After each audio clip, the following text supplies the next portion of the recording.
बेटे और डैड दोनों को रिलेशनशिप में बेस्ट करना है तो क्या करना चाहिए? मेंस को जैसे ईगो बहुत ज़्यादा होता है, मेंस हमेशा ईगो से ऑपरेट करते हैं। हाँ। उनके दिल में बहुत सारी चीज़ें रहती है लेकिन कभी बात नहीं कर पाते। माँ बाप के पास जो प्योरिटी है वो दुनिया के किसी रिश्ते में नहीं है, हाँ। तो वो प्योरिटी हमें खींचती है, वो एनर्जी ने हमें बांध कर रखा है, इसलिए हम लोग बहुत ज़्यादा उनसे कनेक्टेड फील करते हैं।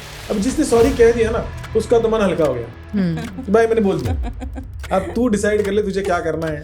तो वही रखना चाहिए एक्चुअली, क्योंकि सॉरी हम इसलिए नहीं बोल रहे कि सामने वाला एक्सेप्ट करे, हम हमारा काम कर रहे हैं। हाँ। हमने मन साफ रख के हमने किसी को सॉरी बोल दिया, माफ़ी वो दे नहीं दे, हमने माफ़ी मांग ली। मुझे वो लड़की पसंद है, Okay. अब मैं ऐसे क्या चीज़ें करूँ कि जिससे वो लड़की मेरी तरफ अट्रैक्ट हो जाए और मुझसे प्यार करने लगे। शादी के पहले काउंसलिंग क्यों जरूरी होती है? हमारे टाइम में ऐसे था कि हमारे अंदर डर था, निभाना ही है। अभी वो डर चला गया है। सोशल मीडिया ने इतनी चीज़ें ख़राब करके रखी है, लोगों को ऐसा लगता है कि हमारे पास बहुत ऑप्शंस है लेकिन ऑप्शन किसी के पास नहीं है। कौन सी चीज ऐसे ज्यादा वर्क करती है, लव मैरिज या अरेंज मैरिज? 5 ऐसे साइंस जिससे पता चले कि बंदी टॉक्सिक है, रिलेशनशिप से बाहर निकल जाओ। लव एट फर्स्ट साइट सचमुच होता है या सिर्फ बॉलीवुड का ही धोखा है?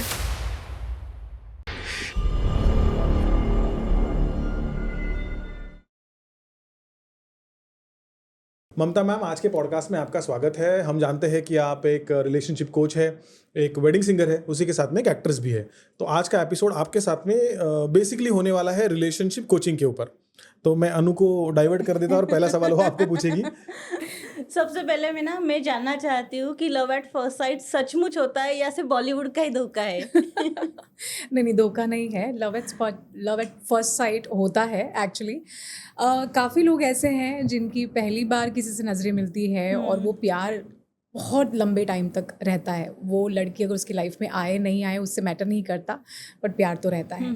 और अगर मैं नज़रों की बात करूँ तो मैं थोड़ा जेंडर डिफरेंशिएट करना चाहूँगी। जैसे मेंस है तो मेंस विजुअली बहुत जल्दी अट्रैक्ट हो जाते हैं, वैसे ही अट्रैक्ट मेजॉरिटी मेंस। विमेंस की अगर मैं बात करूँ तो विमेंस ऑडिबल चीज़ों से ज़्यादा अट्रैक्ट होती है, जो सुनने में अच्छी लगती है, फील ज़्यादा अच्छी कराती है। ओके। तो आप देखिए मेजॉरिटी लड़कियां उन लड़कों से ज़्यादा क्लोज होगी जो उन्हें अच्छा फील कराते हैं, अच्छी बातें करते हैं उनसे। और लड़कों को खूबसूरत चीज़ें बहुत ज़्यादा अच्छी लगती हैं। इसका वो तो मैं agree करूंगा।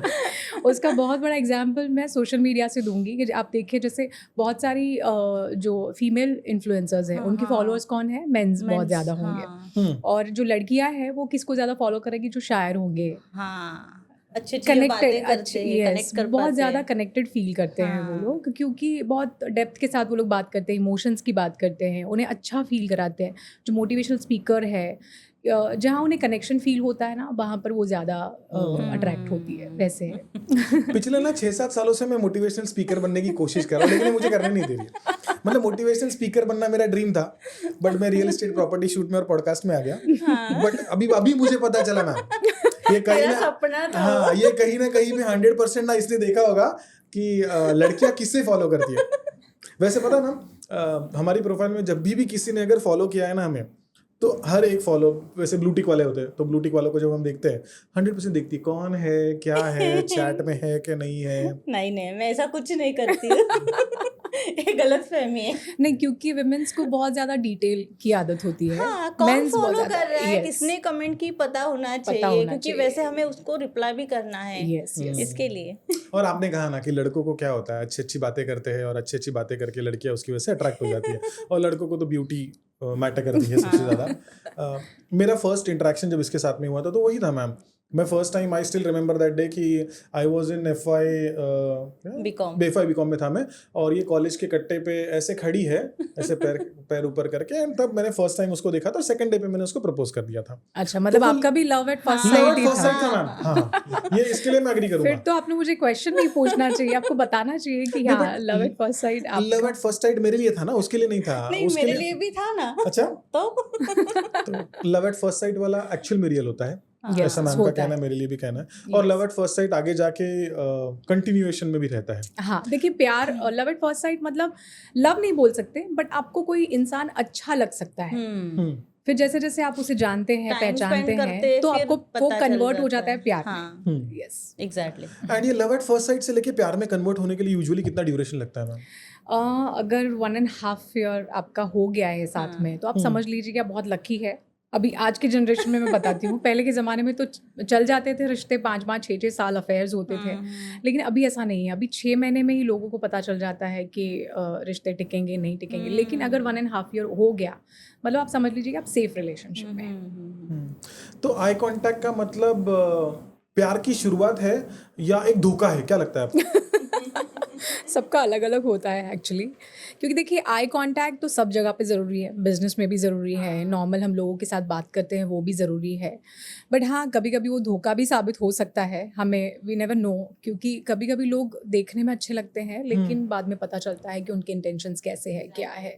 जब तक हमें ये नहीं पता चले कि हम लोगों को फेस रीडिंग कर सके, या काफ़ी लोगों को, जैसे मैं लोगों को पहचान लेती हूँ, लेकिन काफ़ी ऐसे लोग हैं जिनको नहीं पता है, तो उनको तो धोखा ही मिलेगा डेफिनेटली। कई बार होता है ना, एक बोलते हैं कि नॉर्मल प्यार में ही नहीं, लेकिन प्रोफेशनल रिलेशनशिप में हो या फिर फ्रेंडशिप में हो या रिलेटिव्स में हो, कोई आंखों में आंखें डाल के बात नहीं करता है, तो इसका मतलब सामने वाला झूठ बोल रहा है या हमसे धोखा कर रहा है। नहीं, हर वो बार बहुत- ऐसा नहीं होता है, क्योंकि कभी कभी कुछ लोग हैं जो शाय भी होते हैं, और मैं आपको बताऊं, जहाँ जो लोग प्यार में होते हैं ना, वो कभी आई कांटेक्ट नहीं देते, हाँ। वो नजरें नहीं मिला सकते, वो बहुत शर्माते हैं, स्पेशली लड़कियां बहुत शर्माती है। लेकिन इसका मतलब ये नहीं है कि वो प्यार नहीं करती है, वो करती है। लड़कों का भी मैंने देखा है कि वो छुप छुप के देखते हैं, एकदम आई कांटेक्ट से नहीं बात कर सकते हैं, तो वो होता है। यस, वो तो शुरुआती दिनों में होता है, हाँ। बट कभी ना कभी आपको एक फिर शादी के बाद तो हाँ। आंखें दिखाते हैं, वाइफ ज्यादा वाइफ सबसे ज्यादा दिखाती है आंखें। नहीं, मेरे नसीब में आज तक वो दिन आए नहीं है, गुड, तो I lucky am happy with that. Love at first sight सिर्फ बॉयज फील करते हैं या फिर गर्ल्स फील करती है, या फिर सिर्फ इंस्टाग्राम पर ही ये सब दिखाते हैं? नहीं नहीं, दोनों फील करते हैं। हाँ। इंस्टाग्राम पर तो अभी बहुत बड़ा चढ़ा के चीज़ें दिखा रहे हैं, लेकिन नहीं, दोनों, अगर प्यार है और लाइकिंग है तो दोनों साइड से होता है। 50-50% है। 50-50%, यस। पर अभी एक लव एट फर्स्ट साइट वाली बात हमारी लगभग 4-5 मिनट से हम वही डिस्कस कर रहे हैं। लव एट फर्स्ट साइट से मेरे लिए वो लव एट फर्स्ट साइट है, मैं लड़का हूँ, मेरे लिए लव एट फर्स्ट साइट है, लेकिन उसके लिए नहीं है। तो वो लव एट फर्स्ट साइट को आगे मैं कैसे एक्सप्लोर करके उस एक रिलेशनशिप तक लेके जा सकता हूँ? देखिए, ये तो बहुत नसीब की बात मैं बोल सकती हूँ, क्योंकि ज़रूरी नहीं है कि आपको कोई इंसान पसंद आ गया तो उसे आप पसंद आए नहीं आए। जैसे मैंने कहा कि लड़कियाँ बिहेवियर देखती है, आप बातें अच्छी करते हैं या नहीं वो देखती है, और अगर आपको उसके साथ लॉन्ग टर्म रिलेशन में जाना है तो और भी बहुत सारी चीज़ें आपको देखनी है। हो सकता है कि लव एट फर्स्ट साइट में आप लोग एक दूसरे से क्लोज आ पाए, लेकिन रिश्ता कितना चलेगा इसकी कोई गारंटी नहीं है, तो वो हो सकता है। और मैम, मैं किसी से प्यार करता हूँ, मतलब मैं नहीं करता हूँ, एक इंडिविजुअल की बात कर रहा हूँ। अगर मैं किसी से प्यार करता हूँ लेकिन वो लड़की मुझसे प्यार नहीं करती, बट मुझे उस रिलेशनशिप में जाना है, तो क्या ऐसी चीज़ें मैंने अपने आप में चेंज करना चाहिए कि जिससे वो मुझे अच्छी लगने लगे, वो सॉरी उसको तू अच्छा लगने लगे। उसको मैं अच्छा लगने लगूँ और वो आगे कंटिन्यू हो पाए रिलेशनशिप? देखिए, प्यार ज़बरदस्ती तो होता नहीं है, जैसे हमें भी पता है। अगर कोई लड़की आपसे प्यार करती है और आप अगर उससे प्यार नहीं, आप किसी और से प्यार करते हैं, तो वो बेचारी कितना भी ट्राई करेगी, वो आपसे प्यार कभी नहीं कर पाएगी। वैसे ही आपके भी केस में होगा कि आप अगर उससे प्यार करते हो, वो लड़की अगर आपसे नहीं प्यार करती है, तो चाहे आप कुछ भी कर लो, वो लड़की कभी भी आपसे प्यार नहीं कर पाएगी। हो सकता है आपका बिहेवियर उसके थोड़े टाइम के लिए उसकी जो थिंकिंग है उसे चेंज कर सके, बट प्यार हो सकता है या नहीं ये हम गारंटी नहीं दे सकते। So let me rephrase my sentence, my question again. वो लड़की रिलेशनशिप में नहीं है, ओके, हाँ, तो वो लड़की रिलेशनशिप में नहीं है, मैं भी रिलेशनशिप में नहीं हूँ, लेकिन मुझे वो लड़की पसंद है। ओके। अब मैं ऐसे क्या चीजें करूँ कि जिससे वो लड़की मेरी तरफ अट्रैक्ट हो जाए और मुझसे प्यार करने लग जाए? तो पहले तो आपको उसके इंटरेस्ट जानने हैं कि उसे क्या अच्छा लगता है, क्योंकि देख प्यार में अगर कोई चीज़ हमें आफ्टर सर्टन पीरियड बांध कर अगर रखती है ना, तो वो है एक दूसरे का इंटरेस्ट, कॉमन इंटरेस्ट बहुत ज़रूरी है। तो पहले आपको ये जानना है कि उसके इंटरेस्ट क्या है, उससे अगर आप उसको इम्प्रेस कर सकते हैं, उसे क्या अच्छा लगता है। स्पेशली जैसे कुछ लड़कियों को ना स्पेशल फील कराना, लड़कियों को यूजुअली अच्छा लगता है वैसे, तो वो सब आप कर सकते हैं। हाँ। और अगर आप जेन्युइनली किसी को प्यार करते हैं ना, तो वो लड़की को कभी ना कभी तो रियलाइज़ हो ही जाएगी, और लड़कियां बहुत जल्दी सेंस कर सकती है ये सब चीज़ें। यस, लेकिन प्यार तो किया जाता है, इसे करवाया थोड़ी जाता है। नहीं, देख, हर एक का ना रिलेशनशिप का स्टेटस अलग अलग होता है, हर एक की रिलेशनशिप में रिक्वायरमेंट्स अलग अलग होती है। अभी होता है कभी कभी हमारे लिए बहुत आसान था चीज़ें, हम कॉलेज में थे, लेकिन आज के ज़माने में ना world has changed, world is completely on social media. मैंने देखा है मैम, मेरा एक फ्रेंड है, उसने सोशल मीडिया पे स्वाइप करते करते टिंडर पे उस लड़की को देखा।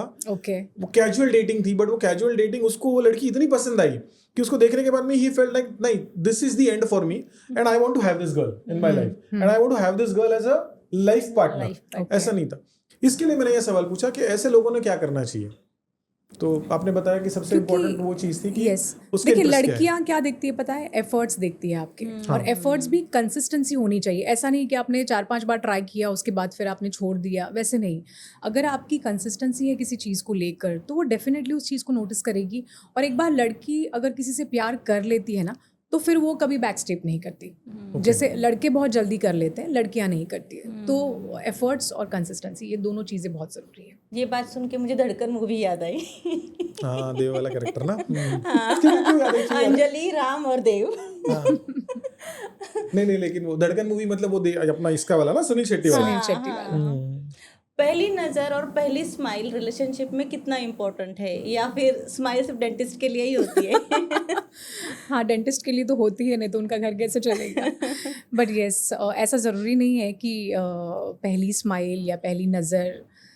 स्माइल और नज़र बहुत टाइम तक साथ रहती है। काफ़ी रिश्तों में मैंने ऐसा देखा है ना कि सिर्फ आई कांटेक्ट से ही बातें कभी कभी हो जाती है, स्पेशली वो लोग जो बहुत शाय होते हैं या शांत रहते हैं वैसे। और स्माइल तो सबके लिए है, स्माइल दे दी तो हर कोई पिघल जाता है। यस मैं तो उसी के लिए फिदा हूँ। देखो 20 साल में हमारे पूरे सर्कल में हमने इसका नाम भी स्माइली रखा है। हंसते रहती है मैम सिर्फ। गुड। बट आई कांटेक्ट की अगर एक बात करो ना, देखो ऑन शो हूँ मैं बोल सकता हूँ, बिकॉज ये रिलेशनशिप काउंसलिंग वाला जो आज का सेशन हमारा हो रहा है वो मेरे लिए भी है, उतना ही तेरे लिए भी है, और जो ऑडियंस देखेंगे उनके लिए भी, बिकॉज हमारे लिए भी तो नई चीज़ है। हमारे रिलेशनशिप में मैम हमने देखा कि आई कांटेक्ट वर्क नहीं करता है हमारे लिए।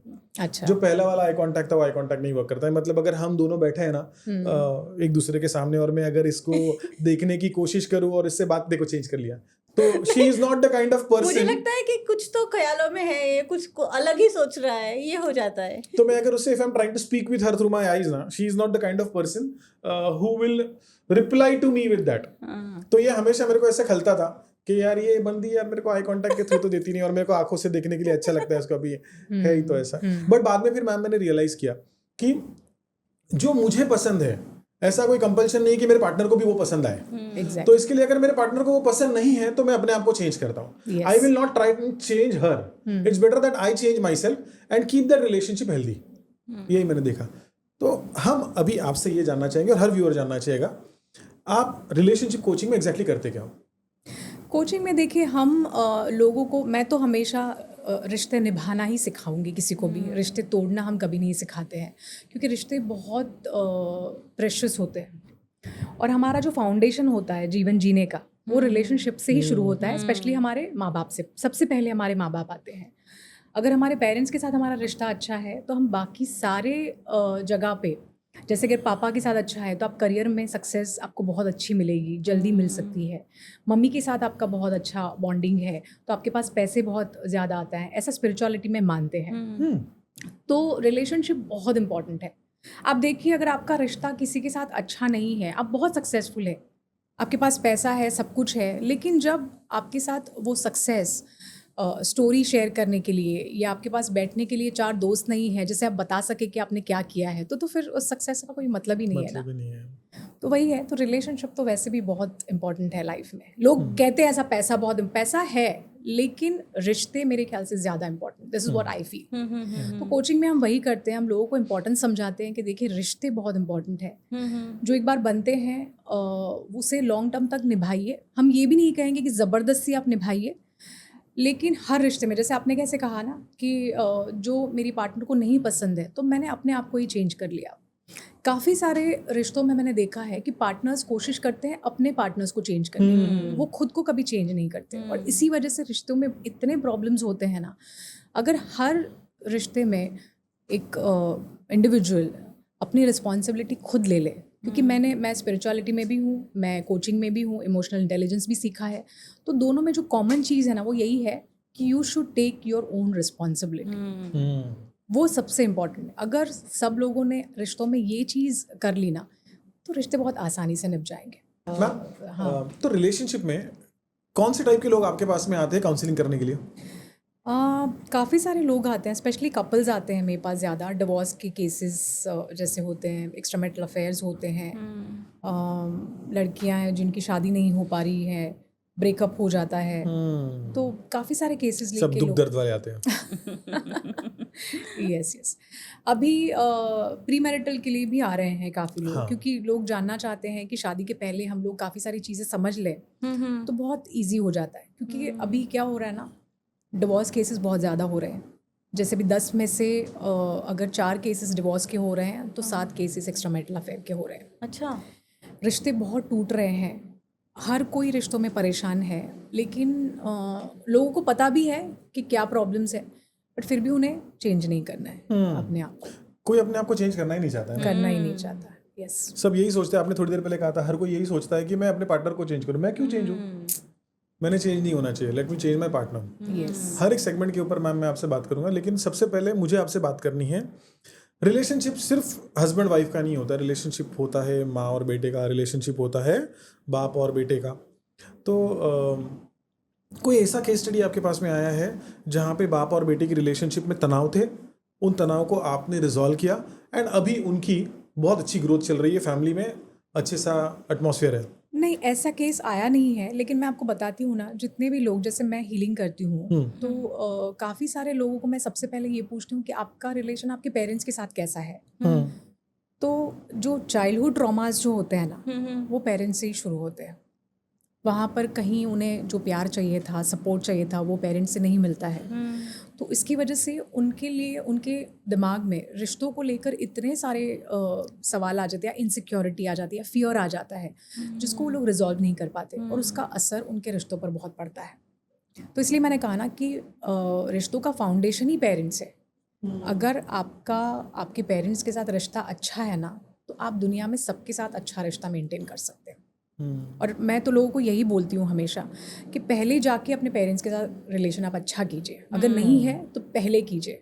क्योंकि हीलिंग के लिए मैं अगर आपको बताऊँ, हीलिंग आपकी कब होगी, ये 4 एरियाज़ है जहाँ पर आप अगर लोगों को माफ़ कर दे तो आपकी हीलिंग बहुत ईजी हो जाएगी। सबसे पहले आपको माफ़ करना है अपने पेरेंट्स को, उसके बाद आपको माफ़ करना है आपके दोस्तों को, उसके बाद माफ़ करना है ऐसे लोगों को जो आपकी लाइफ में कहीं इंपॉर्टेंट नहीं है बट उन्होंने बहुत जगह रोक के रखी है। बहुत लोग ऐसे होते हैं। और लास्ट में माफ़ करना है खुद को। अगर ये 4 लोगों को आपने माफ़ कर दिया ना, तो आपकी हीलिंग बहुत ईजी हो जाती है। और forgiveness is one of a kind of healing. आपने अगर किसी को दिल से माफ़ कर दिया तो समझो आपकी हीलिंग हो गई। बहुत कम लोग करते हैं ऐसा। बहुत कम करते हैं। यस। और माफ़ करना इट्स नॉट ईजी प्रोसेस। माफ करने में सबसे पहले आ जाता है ईगो। यस। जो हम ये नहीं करते कि नहीं मेरा ईगो है तो मैं माफ नहीं करूंगी या फिर नहीं करूंगा, वो हो जाता है। तो उसको कैसे सॉर्ट आउट करें? अभी जैसे मैं एक हीलिंग टेक्निक है जिसे होपोनोपोनो बोलते हैं। तो होपोनोपोनो में क्या है, 4 फ्रेजेस आपको बोलने हैं, जैसे I am sorry, please forgive me, thank you, I love you. Okay. अभी मेरे कोई क्लाइंट है, मैं उनको ये बोल रही हूँ कि आपको होपोनोपोनो करना है इमोशंस के ऊपर। तो उनको पता चलता है कि सामने वाले की वजह से वो परेशान हो रहा है बहुत, और उससे होपोनोपोनो करना है। तो जैसे ही आई एम सॉरी बोलने की बात आती है ना, मैं तो नहीं बोलूँगा, या लड़कियां बोलती मैं तो नहीं बोलूँगी, मैं क्यों सॉरी बोलूँ। अरे आपको उनको सॉरी नहीं बोलना है, आपको अपने आप को बोलना है, आपके इनर चाइल्ड को बोलना है, तब आप रिजॉल्व कर सकते हो। तो आप देखिए कि लोगों के लिए किसी को सॉरी बोलना कितना डिफिकल्ट हो जाता है। पर क्या सॉरी बोलने वाला हमेशा कम ठहराया जाता है? बिल्कुल नहीं, सॉरी बोलना बहुत हिम्मत का काम है एक्चुअली। क्योंकि आप दिल से किसी की, मैंने कितने लोग ऐसे देखे हैं जो जिन्होंने कुछ किया नहीं होता, फिर भी वो लोग सॉरी बोलते हैं क्योंकि उन्हें रिश्ता बचाना होता है। तो बहुत बहादुरी का काम है एक्चुअली सॉरी बोलना, माफ़ी मांगना। लेकिन लोग नहीं समझ सकते इस चीज़ को। जो माफ़ी मांगते हैं उनको हमेशा वीक ही समझा जाता है। रिसेंटली मेरे साथ में भी एक इंसिडेंट हुआ, अभी 4-5 दिन पहले की बात है। तो जहाँ पे मैंने सॉरी कहा और मुझे वीक समझा गया। ये हम कट नहीं करेंगे, इसको डालेंगे। लेकिन मैंने कभी नहीं कहा ऐसा है। नहीं, इसलिए नहीं था, किसी और के लिए। It was a business relationship. नहीं, इट वाज, अरे अभी क्या होता है, मैं इसकी तरफ हमेशा देखता हूँ बिकॉज ये राइट में है ना मेरे, शी इज ऑलवेज राइट। मैं उसकी तरफ देख के बोलता हूँ। बट हमेशा ये नहीं होता है कि हम अगर किसी को सॉरी कहते हैं इसका मतलब ये है कि हम वीक है, और सामने वाले ने उसको वीक समझना भी नहीं चाहिए। उल्टा सामने वाले ने उसको एक्सेप्ट करना चाहिए कि ये सामने जो मुझे सॉरी बोल रहा है उसने बहुत मेहनत की है, सॉरी कहने के लिए और आगे आके बोलने के लिए, बिकॉज ऑफ द रिलेशनशिप बचाना चाहता है।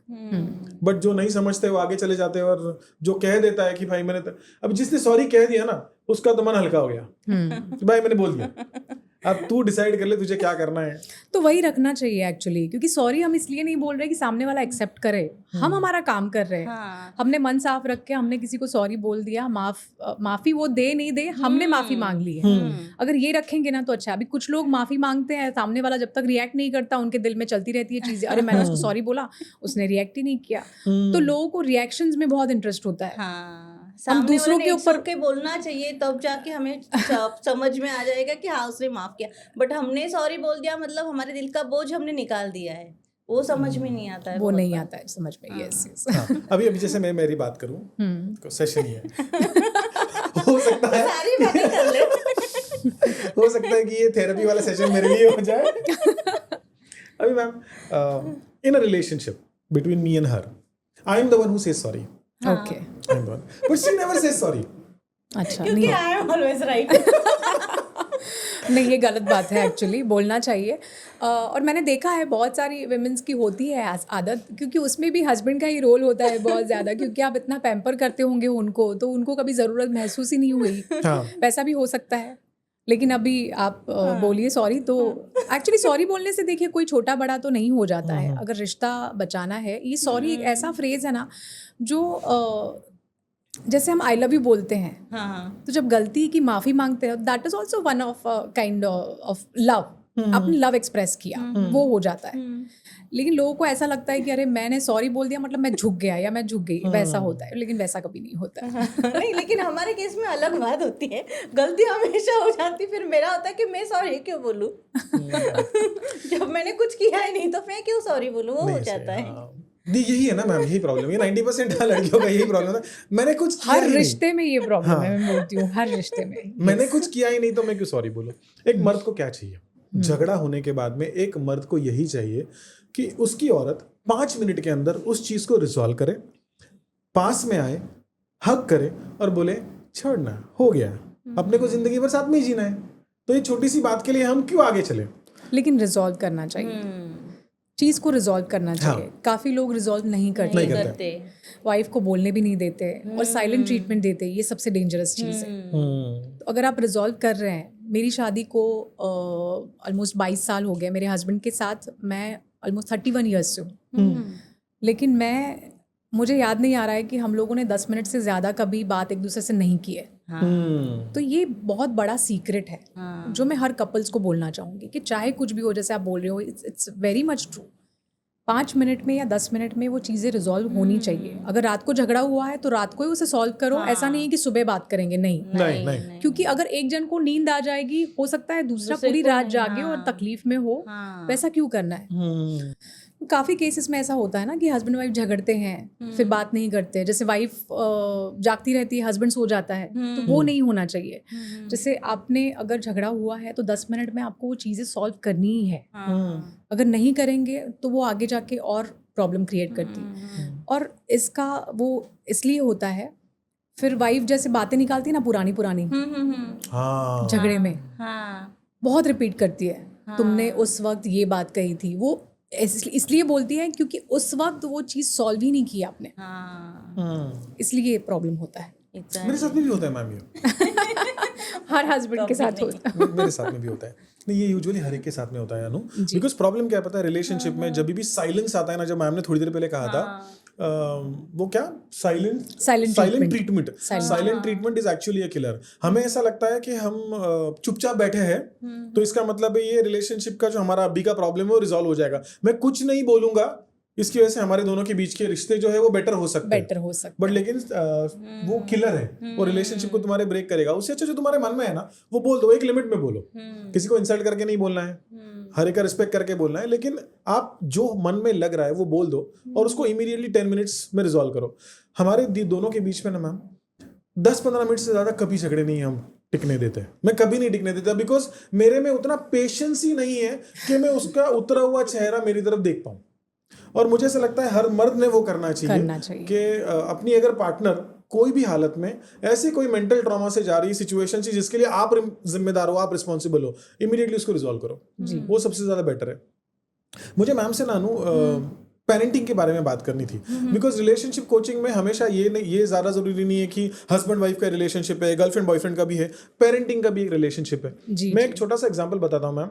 अगर आप ज्यादा स्ट्रेस में हो, फोन उठा के डैड से 2 मिनट के लिए बात करो, और बात जब करोगे ना, एक 10 सेकंड का साइलेंस रखो। नहीं आपके डैड ने आपको पूछा ना बेटा क्या हो गया मेरे को बता, और वो फोन कॉल रखने के बाद में आपका स्ट्रेस इतना ज्यादा रिलीव हो जाएगा, आप कंप्लीटली फ्री होगे और अपना काम आगे करने के लिए जाओगे।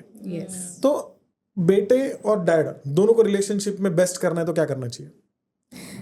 बात ही करनी चाहिए, क्योंकि देखिए मेंस को जैसे ईगो बहुत ज़्यादा होता है, मेंस हमेशा ईगो से ऑपरेट करते हैं। उनके दिल में बहुत सारी चीज़ें रहती है, लेकिन कभी बात नहीं कर पाते।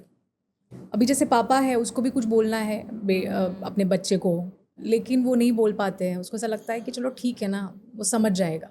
बेटे को भी ऐसा लगता है यार मैं बाप से कुछ बात करूं, उसको भी ऐसा लगता है कि हाँ चलो ना बाद में बोल दूंगा। आपने देखा होगा मुन्ना भाई MBBS में, उसमें भी लास्ट में वही है ना, लास्ट में जब वो दोनों एक दूसरे के गले मिलते हैं, बहुत आप देखिए बहुत रेयर केसेस ऐसे हैं जहाँ पर बाप बेटे एक्चुअली एक दूसरे को गले मिलते हैं। तो वो उनका वो एक्चुअली जेनेटिक प्रॉब्लम है, और तो मैं कुछ बोल नहीं सकती इसके लिए। बट मैंने ऐसे भी बाप बेटे देखे हैं जो लोग बहुत फ्रेंडली रहते हैं, बहुत अच्छे से रहते हैं, उनके बीच में बहुत अच्छी बॉन्डिंग होती है। और बाप के साथ अगर बेटों की बॉन्डिंग है ना, तो उसको शायद किसी दोस्त की ज़रूरत भी नहीं पड़ेगी। जैसे बेटियां तो माँ की फ्रेंड हो ही जाती है, एक टाइम के बाद माँ को बेटी से अच्छा दोस्त और कोई मिल ही नहीं सकता। तो वैसे ही बाप का भी होता है। अगर उनका रिश्ता अपने बेटों के साथ बहुत अच्छा होगा ना, तो उनको भी एक एज के बाद ना दोस्तों की जरूरत नहीं पड़ेगी, वो अपने बेटे से ही बात कर सकते हैं। लेकिन ये चीज बहुत कम लोग समझ सकते हैं, बहुत रेयर है। हाँ, मैंने तो देखा है ना, लड़के अपने डैड को हक भी नहीं करते। नहीं करते। जब एक डैड लड़के को हक करने के लिए जाएगा ना, तो एक इमोशन के साथ में जाता है, मेरा बेटा, और बेटा क्या कर रहे हो डैडी है। तो वो वाली सिचुएशन में ना 2 सेकंड के लिए ऐसा फील होता होगा एक बाप को कि यार भाई मैं सब इसके लिए कर रहा हूँ और ये बंदा अपने को हक भी नहीं कर रहा है। तो हम एक्चुअली एज अ डैड, अभी मैं भी उस दौर से गुजरा हूँ, पर मेरे डैड ने मुझे कभी हक नहीं किया। तो मैं मेरे बेटे को हक करने की कोशिश करता। तो फर्स्ट टाइम मैम जब ऐसा सिचुएशन हुआ था, 2 साल पहले की बात है, कि मैं मेरे बेटे को हक करने के लिए गया। हम दोनों बाहर से आए थे, एंड ये इंस्टाग्राम की रील आप एक बार देख लो ना, मॉम डैड बाप बेटे की रिलेशनशिप वाली, तो बैक टू बैक आना स्टार्ट कर देता है। तो मुझे रील आई कि बेटे को हक करो, तो आजकल बेटे हक नहीं करते। मैं गया घर पे, मेरा बेटा था साई, मैंने उसको बेटा आ जा इधर, आया तो बोलो, मैंने ऐसे हाथ ऐसे फेरे, बोला आजा, क्या कर रहे हो ये? अरे मैं हक कर रहा हूँ, मुझे अच्छा नहीं लगता है। मैंने हक करने में क्यों नहीं अच्छा लगता है? ये टीनेजर्स की आज की साइकोलॉजी है। ये साइकोलॉजी कैसी चेंज होनी चाहिए मैम? नहीं, ये देखिए अभी जैसे आपको आपके बेटे ने मना किया तो आप रुक गए। अगर आपने बोला होता कि हक करना है और उसने आपको मना किया होता, तो आप क्या करते? आप जबरदस्ती हक करते उसे। ये माएँ कर सकती है, बाप नहीं कर सकते, वहाँ ईगो आ जाता है। तो अगर उसने ऐसा किया, फिर भी आपने पीछे से अगर उसे हक कर लिया होता, तो शायद कहीं ना कहीं उसे वो चीज़ फील हुई होगी और वापस उसने टर्न होके आपको भी हक किया होता। क्योंकि क्या होता है ना, डिस्टेंस इसलिए बढ़ता है क्योंकि वो कुछ सोच रहा है, आप कुछ सोच रहे हैं। टीनेजर्स में यही प्रॉब्लम हो रही है, क्योंकि वो तो अपनी मस्ती में रहते हैं, उनको पता नहीं है एक्चुअली कि इन सब चीज़ों का के मायने क्या है, जब तक वो हमारी एज में नहीं आ जाएंगे। तो वो मायने हमें उन्हें समझाने हैं। और वो कैसे, और मैं आपको बताती हूँ ना कि टच थेरेपी जो होती है ना, पेरेंट्स के पास से अगर बच्चों को टच थेरेपी मिले ना, तो it's a kind of medicine. ये उनके लिए मेडिसिन होती है। उन्हें पता नहीं होता इसकी वैल्यू, बट जब हम उन्हें देते हैं तो उन्हें डेफिनेटली वो रियलाइज होती है। जैसे न्यूबॉर्न बेबी होते हैं, जब वो बेबी हम फीडिंग वगैरह करके उनको सुला देते, बट कई बार वो नींद में हिलते रहते, इधर से उधर, उधर से इधर। जैसे हमारा हाथ, अगर मॉम का हाथ उसको टच मिल जाए तो उसको एक रहता है कि नहीं मॉम बाजू में ही है, तो चुपचाप सो जाते हैं वैसे। यस, बट मैंने हार नहीं मानी। मैं हार मानने वालों में से नहीं हूँ। मैंने उसके साथ में बैठा, आधे घंटे तक लेक्चर दिया। मैंने उसको बैक टू बैक ना बाप वाले इमोशन वाले रील भेजे, मैंने देख बेटा। फिर मैंने क्या किया पता है मैम, मैंने ना फैमिली का ग्रुप बनाया, जहाँ पे हमारे दोनों बेटे, हम दोनों, और फिर मैं रील्स भेजते गया। It took me 6 months ma'am for me to get a hug from him. But अभी ऐसी सिचुएशन है, हम 4-4, 5-5 दिन टूर पे होते हैं, और टूर से जब हम आते हैं, he is the one who opens the door and he is the one who hugs me now. आ गया मेरा बाप आ गया, तो खुश होता है वो हमें देखने के बाद में। ये टर्न हमने लाया। मैं चाहता हूँ हर पेरेंट, जैसे आपने कहा, ईगो में लेके नहीं चलना, क्या है, क्यों करना है, उसके पीछे पड़ना, ऐसा न करके हमने अपने बेटे को सिखाना चाहिए। और कभी कभी जरूरी नहीं लगता उन्हें, ऐसा नहीं है कि हर टाइम ईगो ही हो, कभी कभी पेरेंट्स को जरूरी भी नहीं लगता कि आप इतने इमोशनली कनेक्टेड है, वैसा उनको लगता नहीं है। अभी मैं अपने हस्बैंड की भी बात करूँ तो उनके लिए भी इमोशंस इतने मैटर नहीं करते। मेरा बेटा अगर कोशिश करे उन्हें हक करने का तो उनको थोड़ा अजीब लगता है कि अरे ये क्या, हाँ ये क्या कर रहा है, लेकिन फिर बाद में उनको भी अच्छा लगता है कि अरे आज मेरे बेटे ने मुझे हक किया। जब तक आप वो चीजें करें नहीं तब तक पता नहीं चलता उसका। मॉम को कॉल करके कितना सुकून मिलता है, ये तू बता जरा। हम लोग जब भी टूर के लिए, रियल एस्टेट का हमारा प्रॉपर्टी शूट होता है तो 2-2 3-3 दिन हम लोग बाहर रहते हैं, कभी ट्रैवल कंटिन्यूसली चालू रहता है। तो उस टाइम पे ऐसा हो जाता है कि मैं दिन भर बिजी हूँ, मॉम बच्चों को संभालती है, वो दिन भर बिजी है, लेकिन रात को सोने से पहले एक 10 मिनट के लिए कॉल करना, मतलब अगर गलती से कभी मिस कर लिया ना तो ऐसा लगता है कि ज़िंदगी का बहुत बड़ा ऐसा टाइम जो है मैंने किसी के साथ में शेयर नहीं की, मेरे दिन भर की मैंने बातें नहीं की, वो हो जाता है। तो एक कॉल करने के बाद ना सुकून मिल जाता है कि नहीं, मॉम के साथ में बात की, सब ऐसा ऐसा हुआ, आज दिन भर में मैंने ये किया, फिर हाँ रिलैक्स, एक माइंड जो स्ट्रेस दिन भर का होता है ना पूरा निकल जाता है। क्योंकि प्योरिटी है ना वहाँ पे।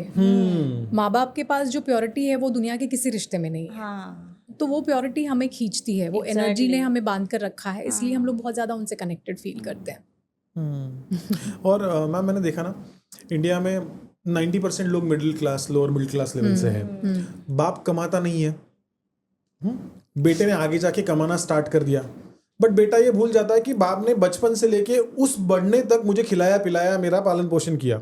जब बेटा कमाना लग जाता है ना तो बाप को इग्नोर करता है, और बाप उसकी पूरी जिंदगी सफरिंग में उसके बाद में निकालता है, बिकॉज उसने पहले भी कुछ नहीं किया, तो कोई सेविंग्स नहीं है। अब ये जो जिंदगी वो एंड वाली उसकी जी रहा है, वो टाइम पे बेटा सपोर्ट नहीं कर रहा है, और उस ट्रॉमा में मैक्सिमम पेरेंट्स बहुत ही खराब जिंदगी या बदतर जिंदगी बिताते हैं। ऐसी सिचुएशन में अगर लड़का कमा रहा है तो उसने उसके डैड की कैसे केयर करनी चाहिए? एक्चुअली ये सब चीज़ें बोलने की नहीं होती, इट्स अ रिस्पॉन्सिबिलिटी। और पता है इसमें मैं बताती हूँ कि शायद पेरेंट्स का ही कहीं ना कहीं ऐसा रोल होता है कि वो बचपन से ही उनको रिस्पॉन्सिबल नहीं बना पाते हैं, उन्हें इतना फ्रीडम दे देते हैं या इतना कुछ उनके लिए कर लेते हैं, तो उनको रियलाइजेशन ख़त्म हो जाता है कि मेरे पेरेंट्स ने मेरे लिए ये किया। अगर आप बार बार उनको हैमर करते रहोगे ना, उन्हें ये बताते रहोगे और उनको बचपन से ही ये बताओगे कि भाई हम तुम्हारी responsibility, you have to take care of us, वो अगर आपने बताया ना तो आगे जाके बच्चे डेफिनेटली आपका ध्यान रखेंगे। लेकिन आपने करते रहे उनको अपने हाल पे छोड़ दिया, उनको लाइफ टाइम कभी वो चीज़ रियलाइज नहीं होगी। एहसास देना जरूरी है। हाँ, उनको ये रियलाइज कराना, और छोटी उम्र में बच्चों के ऊपर रिस्पॉन्सिबिलिटी डाले, डिसीजन मेकिंग में उनको साथ में लीजिए। अभी आपका बेटा जो he is in 10th right, तो आप अभी से उसको भी और आपके छोटे वाले को आप डिसीजन मेकिंग में उन्हें साथ, घर की छोटी से छोटी अगर चीज़ आ भी रही है ना तो आप उनसे पूछिए, उनकी सलाह लीजिए, तो उन्हें अच्छा फील होगा कि यार मेरे पेरेंट्स मुझसे पूछ रहे हैं, उन्हें रिस्पॉन्सिबल फील होगा। तो जो बड़े बड़े डिसीजंस है ना वो अपनी लाइफ के अकेले नहीं लेंगे, वो हर चीज़ में आपको पूछेंगे। ये चीज़ करनी बहुत ज़रूरी है। मेन पॉइंट पे आते हैं रिलेशनशिप्स के ऊपर। मुझे एक क्वेश्चन पूछना है। शादी के पहले काउंसलिंग क्यों ज़रूरी होती है? बहुत ज़रूरी होती है शादी के पहले काउंसलिंग। देखिए हमारे टाइम में ऐसे था कि हमारे अंदर डर था, निभाना ही है। अभी वो डर चला गया है। सोशल मीडिया ने इतनी चीज़ें ख़राब करके रखी है, लोगों को ऐसा लगता है कि हमारे पास बहुत ऑप्शंस है, लेकिन ऑप्शन किसी के पास नहीं है। वो बहुत बाद में रियलाइज़ होता है। लेकिन कुछ चीज़ें ऐसी है जो आप शादी के पहले अगर समझ लेंगे ना तो आपके लिए रिश्ते निभाना बहुत ईजी हो जाता है। इसलिए शायद प्री मैरिटल कोचिंग बना है। प्री मैरिटल कोचिंग बहुत इंपॉर्टेंट है, क्योंकि देखिए जैसे नया नया अफेयर होता है, 6 महीने में 8 महीने में लोगों को ऐसा लगता है कि सारी चीज़ें गुडी गुडी लगती हैं। उन्हें लगता है कि यार अभी तो किसी चीज़ की ज़रूरत ही नहीं है, लेकिन कुछ टाइम के बाद उन्हें ज़रूरत पड़ती है। कुछ लोग श्योर भी नहीं होते हैं, कुछ लोगों को ज़बरदस्ती शादी करनी होती है। मैंने एक वीडियो बनाया था बहुत अच्छा, जिसमें मैंने ये कहा था कि ज़रूरी नहीं कि एक एज हो गई उसके बाद शादी करनी है। हर बच्चों को, मतलब पेरेंट्स को, हर बच्चों को ये पूछना है कि क्या वो शादी करने के लिए फिजिकली, फाइनेंशियली और इमोशनली रेडी है या नहीं। पेरेंट्स नहीं पूछते, उन्हें लगता है कि बच्चे रेडी हो गए हैं तो वो हर तरह से रेडी होंगे। एक्चुअली बच्चों को भी ये समझना बहुत ज़रूरी है कि हम लोग पूरी तरह से रेडी है या नहीं। कि शादी के बाद बहुत सारे प्रॉब्लम्स होते हैं आपके। अगर आपने पहले से ही अपने आप को प्रिपेयर कर लिया तो प्रॉब्लम्स ऑलमोस्ट 50% कम हो जाएंगे, और इसके लिए शायद प्री मैरिटल कोचिंग है, ज़रूरी है वो। तो उसमें एग्जैक्टली आप क्या सिखाते हो? उसमें देखिए, सबसे इम्पॉर्टेंट चीज़ तो हम लोग पहले पीआईपी के बारे में बात करते हैं। PIP। हाँ, पीआईपी का मतलब है प्री इंस्टॉल साइकोलॉजी। ओके। तो हम सबके अंदर 6 साइकोलॉजीज है इनबिल्ट। उसमें से कोई भी 2 या 3 साइकोलॉजी ऐसी है जो बहुत डोमिनेंट होती है। हाँ। जैसे फॉर एग्जांपल आपकी पीआईपी है लव एंड कनेक्शन और आपकी है ग्रोथ। तो आप क्या करोगे? आपको फैमिली चाहिए, आपको फैमिली के साथ रहना है, आपको अच्छा टाइम स्पेंड करना है, आप वही करोगे। और ये है, आप ग्रोथ है तो आपको ग्रो करना है लाइफ में, आपको कमाना है, पैसे कमाने हैं फैमिली के लिए। आप ज़्यादा काम करोगे, आप शायद संडे को भी काम करोगे, वाइफ बोर हो जाएगी। तो वाइफ क्या चाहेगी कि नहीं, मेरा हस्बैंड मुझे टाइम दे, और आपको ये चीज़ें बहुत स्टूपिड लगेगी कि अरे यार क्या टाइम वाइम क्या देना है, मुझे तो काम करना है, बहुत काम कितना इंपॉर्टेंट है, काम कर रहा हो तभी तो तुम्हारी लाइफ इतनी अच्छी चल रही है। और वो बोलती है मुझे ये सब नहीं चाहिए, मुझे तुम्हारा टाइम चाहिए। बराबर। तो ये जो झगड़े होते हैं ना, वो सिर्फ पीआईपी की वजह से होते हैं। अगर 2 जन में एक कॉमन पीआईपी है कि दोनों अगर लव एंड कनेक्शन वाले हैं तो उनके लिए रिश्ता निभाना बहुत इजी हो जाता है। ओके। अभी जैसे लोग क्या करते हैं, कुंडलियां मिलाते हैं। हाँ। शादी के पहले होता है वो। हाँ, 36 गुण। तो मैं एज अ कोच मैं ये कहूँगी कि कुंडलियां मिलाना ज़रूरी नहीं है, आप अपनी पीआईपीज मिला लीजिए, उसके बाद आप देखिए लाइफ आपकी बहुत ईजी हो जाएगी, मैरिज लाइफ। तो आपने 6 साइकोलॉजी कहा था ना? हाँ, क्या क्या है? पहली है सर्टेनिटी, दूसरी है अनसर्टेनिटी, तीसरा है सिग्निफिकेंस, चौथा है growth, love and connection and contribution. Okay. ये 6 पीआईपीज हैं जो हम सब में होती है। ओके। कोई भी 2 या 3 जो हमें बहुत डोमिनेट करती है। आपने कितने ऐसे रिश्ते देखे होंगे जिसमें वाइफ पूरी जिंदगी निकाल देती है हस्बैंड को चेंज करने में, हस्बैंड चेंज ही नहीं हो पाता क्योंकि वो उनकी पीआईपी में ही नहीं है। इसलिए पीआईपीज चेक करना बहुत ज़रूरी है। अरेंज मैरिज कर रहे हैं, कौन से ऐसे फैक्टर्स चेक करने चाहिए कि जो कंपैटिबिलिटी आगे जाके फ्यूचर में रिलेशनशिप स्ट्रांग होते रहे? देखिए, पहले तो आप दोनों के कॉमन इंटरेस्ट क्या है वो पहले चेक करना चाहिए। आप दोनों के बीच में कम्युनिकेशन कितना अच्छा हो रहा है ये आपको देखना चाहिए। आप लोग एक दूसरे की फैमिलीज़ को रिस्पेक्ट कर पा रहे हैं या नहीं, फैमिली का इंटरफेरेंस नहीं होना चाहिए, उनकी भी अपनी बाउंड्रीज़ होनी चाहिए, वो देखना बहुत ज़रूरी है। फाइनेंशियल कंडीशन लड़के की वो भी देखना बहुत ज़रूरी है। और बात आती है जहाँ फिज़िकल या इंटीमेसी की, वो भी बहुत इम्पॉर्टेंट फैक्टर है। तो उसके ऊपर भी मेरे ख्याल से कुछ चीज़ें अगर पहले से थोड़ी बहुत बातें कर लेना, लड़का और लड़की, तो बहुत ज़रूरी है। लोग यूजुअली शर्माते हैं या ये, और कुछ लड़के ऐसे होते हैं कि उन्हें अगर उनके सामने इन सब चीज़ों की बातें करें ना तो वो बहुत ये हो जाते हैं कि अरे यार ये लड़की हो के ऐसी बातें कर रही है। तो ये भी जानना बहुत ज़रूरी है क्योंकि पूरी लाइफ निकालनी है। तो जो मेन फैक्टर्स है वो भी जान लेना है। जैसे अगर बच्चे चाहिए नहीं चाहिए, कितने साल में चाहिए, ये भी डिस्कस करना बहुत ज़रूरी है। क्योंकि कभी कभी लड़का रेडी होता है, लड़कियां रेडी नहीं होती। आजकल ज़माने में वैसे हो गया है क्योंकि सब लोग वर्किंग है। एग्जैक्टली। कई बार पेरेंट्स का भी फोर्स होता है कि शादी हाँ। हो गई, अभी 1 साल हो गया, अभी बच्चा होना चाहिए। यस, तो ये सारी चीज़ें आप एडवांस में डिस्कस कर लें, ये आपके लिए बहुत अच्छी है।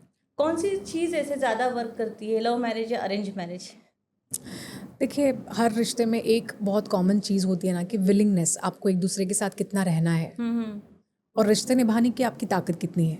सिर्फ ये 2 चीज़ें हैं, फिर चाहे लव है या रिलेशन है, रिश्ता अच्छा रहता है। अच्छा रहना चाहिए।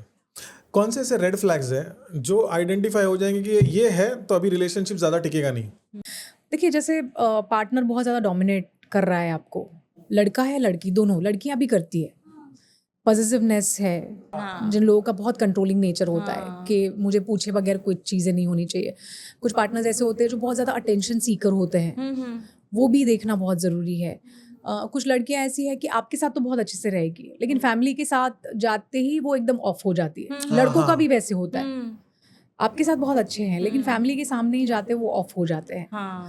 तो लॉन्ग टर्म रिलेशनशिप कौन रखना चाहता है, कितना रखना चाहता है, ये भी आपको देखना है। ये बहुत सारी चीज़ें छोटी मोटी है जो रेड फ्लैग में मानी जाती है। यस, कई बार होता है मैरिज में कि कोई विमेन है, फिजिकल अब्यूज़ होता है, मारपीट होती है, लेकिन प्यार है, उसके लिए सहन करते हैं और आगे रिश्ता निभाते जाते। तो उससे मतलब एक छोटे टर्म में अगर बोलेंगे टॉक्सिक टॉक्सिक रिलेशनशिप, रिलेशनशिप। तो उससे कैसे बचना चाहिए? देखिए टॉक्सिक रिलेशनशिप कैसा है ना, अभी कुछ लड़कियों को अगर बचपन से ही टॉक्सिसिटी की आदत हो जाती है, हो सकता है घर में ऐसा माहौल देखा है, तो वो हस्बैंड के साथ अगर रहेगी और ये सब चीज़ें हो रही है ना, तो उसके लिए वो बहुत नॉर्मल लगती है। अच्छा। पेरेंट्स भी उसे वही सिखाते हैं कि अरे ये सब चीज़ें तो होती रहती है, उसमें क्या है, बड़ी बात है। तो उसकी जो नर्वस सिस्टम है ना, वो बहुत ज़्यादा कंडीशन हो जाती है इन सब चीज़ों से। कभी कभी ऐसा होता है कि स्ट्रेस नहीं होना रिलेशन में, तो कुछ लोग रह नहीं पाते। अच्छा, हाँ, सिक्योर रिलेशनशिप में किसी को दम घुटने लगता है कि यार सब कुछ अच्छा चल रहा है, ये क्या है, शक हो जाता वैसे। है। हाँ, वैसा भी होता है। अभी आपने सुना होगा किसी को ये कहते हुए कि अरे ज़्यादा हंसो मत वन नहीं तो रोना पड़ेगा। हाँ हाँ हाँ हाँ। तो ये किस लिए होता है? क्योंकि उनके अंदर डर बैठा हुआ होता है कि सारी चीज़ें अच्छी नहीं हो सकती है कभी। हाँ हाँ। वो उनकी अपब्रिंगिंग से होता है। हम्म तो अगर आप टॉक्सिसिटी से आप बहुत ज़्यादा कंफर्टेबल है ना, तो आप कितना भी टॉक्सिक पार्टनर है ना, आप उसके साथ निभाते जाएंगे। आपको नहीं भी रहना है ना, बहुत सारे ऐसे रिश्ते हैं जहाँ पर लड़कियाँ या लड़के चाहते हैं डिवोर्स लेना, लेकिन डिवोर्स भी लेना चाहते हैं और रहना भी चाहते हैं। हाँ, तो ये दोनों चीज़ें उसमें फंसे हुए हैं, काफ़ी सारे रिश्ते ऐसे हैं। तो उसमें आप कुछ नहीं कर सकते, उसमें आपको हीलिंग की बहुत ज़रूरत है। स्पेशली तो आपको ये समझना है कि ये चीज़ें आपको अच्छी क्यों लग रही है। कई बार ऐसा होता है कि ये कपल या हस्बैंड वाइफ झगड़े होते हैं, मारपीट होती है, बहुत सारी चीज़ें होती है, बट फाइनेंशियल बैकग्राउंड लड़की का अच्छा नहीं होता है, उसकी वजह से भी कोई कोई होता है कि रिश्ता निभाते रहते हैं कि अगर मैंने इससे डिवोर्स ले लिया या फिर इसको छोड़ के चले गए तो बच्चों को मुझे कौन संभालेगा, कौन मुझे मेरा सब करेगा, इसकी वजह से भी लोग सहन करते जाते हैं। ये हमारे इंडिया में बहुत बेकार चीज़ है हाँ। एक्चुअली, कि लड़कियों को फाइनेंशियली इंडिपेंडेंट बनाना बहुत ज़रूरी है। मैंने बहुत सारी ऐसी लेडीज़ों को देखा है जो सिर्फ इसलिए रिश्ता निभाती है क्योंकि उनके पास कोई फाइनेंशियल सपोर्ट नहीं है। अभी एक केस मेरे पास आया था जिसमें एक औरत आई है, उसके हस्बैंड के 4-5 अफेयर्स ऑलरेडी हो चुके हैं। वो हर बार पकड़ती है, हर बार कुछ नया सामने आता है, वो सॉरी बोलता है, वो बेचारे रिश्ता निभाने के लिए तैयार हो जाते हैं। वो रिश्ता इसलिए निभा रही है क्योंकि उसके पास कोई फाइनेंशियल सपोर्ट नहीं है, बच्चे भी है, वो अपने पेरेंट्स के पास जा नहीं सकती क्योंकि वहाँ पर भी देखभाल करने वाला कोई है नहीं। और ऐसा भी नहीं है कि उसे कोई एलिमनी मिले तो उससे भी वो अपना घर चला सके, ऐसी भी कोई कंडीशनिंग नहीं। और सबसे इम्पोर्टेंट बात पता है क्या है? हस्बैंड सामने से बोलता है मैं तो ऐसे ही रहूँगा, रहना है तो रहो। आप सोचो, फिर भी लेडीज़ों को रहना पड़ता है। क्यों? क्योंकि फाइनेंशियल सपोर्ट नहीं है। तो हर पेरेंट्स से ये रिक्वेस्ट है कि अपनी बच्चियों को फाइनेंशियली आप इतना इंडिपेंडेंट बनाओ कि कल को अगर उन्हें अपने पार्टनर के साथ वो नहीं रह पा रही है तो वो अकेली रहने का डिसीजन ले पाए। और पता है हम जब पैदा होते हैं तभी से जो मेट कनेक्शन होता है कि रिश्ता चाहिए, ये बचपन से ही कंडीशनिंग है हमारी। सबसे ज़्यादा मैं बताऊँ ना, रिश्तों में ही प्रॉब्लम्स होते हैं, सबसे ज़्यादा रिश्तों में, फिर भी लोगों को पार्टनर्स चाहिए होते हैं। तो ये चीज़ तो कभी जाने वाली है नहीं, बट हमें कैसे रहना है, कैसे निभाना है, ये अगर हम सीख जाएं, उसके लिए इमोशनल इंटेलिजेंस बहुत बड़ा रोल निभाता है। तो वो सीखना बहुत ज़रूरी है। वो एक्चुअली बचपन में ही सिखाना चाहिए, बट लोग सीख नहीं पाते हैं और जिसकी वजह से वो लोग रिश्ता भी नहीं निभा सकते। एक पार्टनर इमोशनल सपोर्ट के लिए चाहिए होता है, एक फाइनेंशियल सपोर्ट के लिए पार्टनर अगर कोई ढूंढने जाए तो फिर तो होना ही है, वो संभालना ही है, जो भी हो रहा है एडजस्टमेंट करके निभाना ही है। यस, इसलिए कहा जाता है ना कि कोई भी रिलेशन, जैसे मैरिज है तो ये 3 फाउंडेशन क्यों इंपॉर्टेंट है, 3 जो फैक्टर्स है, 3 एरियाज है, जैसे फिजिकलिटी, फाइनेंशियली और इमोशनली। ये तीनों में अगर आप एक दूसरे के कंपैटिबल हैं तो फिर आपके लिए रिश्ता बहुत ईजी हो जाएगा, आप अच्छे से निभा पाओगे।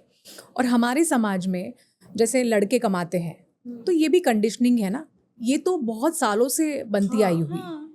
आप देखिए आजकल लड़कियां इतना अच्छा कमाती है, लड़कों से बहुत अच्छा कमा रही है, बट फिर भी लड़के जितना फाइनेंशियली अच्छा कर सकते हैं उतनी शायद लड़कियां नहीं कर सकती।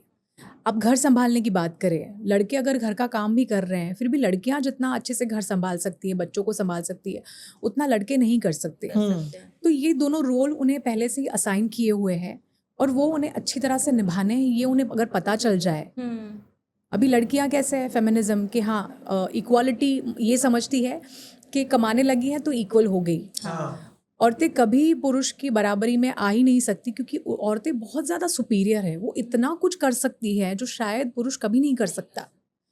बट उन्हें वो चीज़ पता ही नहीं है, वो बहुत छोटी छोटी चीज़ों में ही रह जाती है, उनको पोटेंशियल ही नहीं पता है, उन्हें Because पता ही किसी ने नहीं, पोटेंशियल बताया ही नहीं है। बताया ही नहीं। माँ को ही नहीं पता तो माँ अपनी बेटी को कैसे सिखाएगी? हाँ उनको ऐसा लगता है कि यार औरतों को देवी बना के रखा है, तो वो वैसे ही है कि बस वो सेक्रीफाइस करती ही रहती है पूरी लाइफ, और अपनी बच्चियों को भी वो वही सिखाती है, और वो at the end of the day वो आपको ख़त्म कर देती है ये चीज़ें। तो इसलिए आपको अपना पोटेंशियल समझना है। हाँ, औरतों का वो उनका काम ही है, उनका धर्म ही है कि उनके परिवार को सपोर्ट करना है, सबका ध्यान रखना है, क्योंकि वो जितना अच्छे से कर सकती है शायद कोई नहीं कर नहीं कर सकता। सकता है कोई। आप कमाने जाओ, आप कर सकते हो, वो भी एक तरह का सपोर्ट ही हो गया ना, हस्बैंड को आप सपोर्ट ही कर रहे हैं, लेकिन आप अपनी जो आइडेंटिटी है उसे भूलना नहीं है कभी। और मेंस को भी ये नहीं सोचना है कि अरे वो कमा रही है तो मेरे ऊपर रौब जमा रही है, नहीं, ऐसा कभी नहीं हो ऐसा नहीं सकता होता। है। आप अगर ये सोच ले कि अरे जो भी कर रही है वो मेरे और मेरे परिवार के लिए कर रही दोनों का बेनिफिट है ना उसमें, है, और इजी हो जाएगी शॉपिंग और ज्यादा कर पाओगे। एक्चुअली।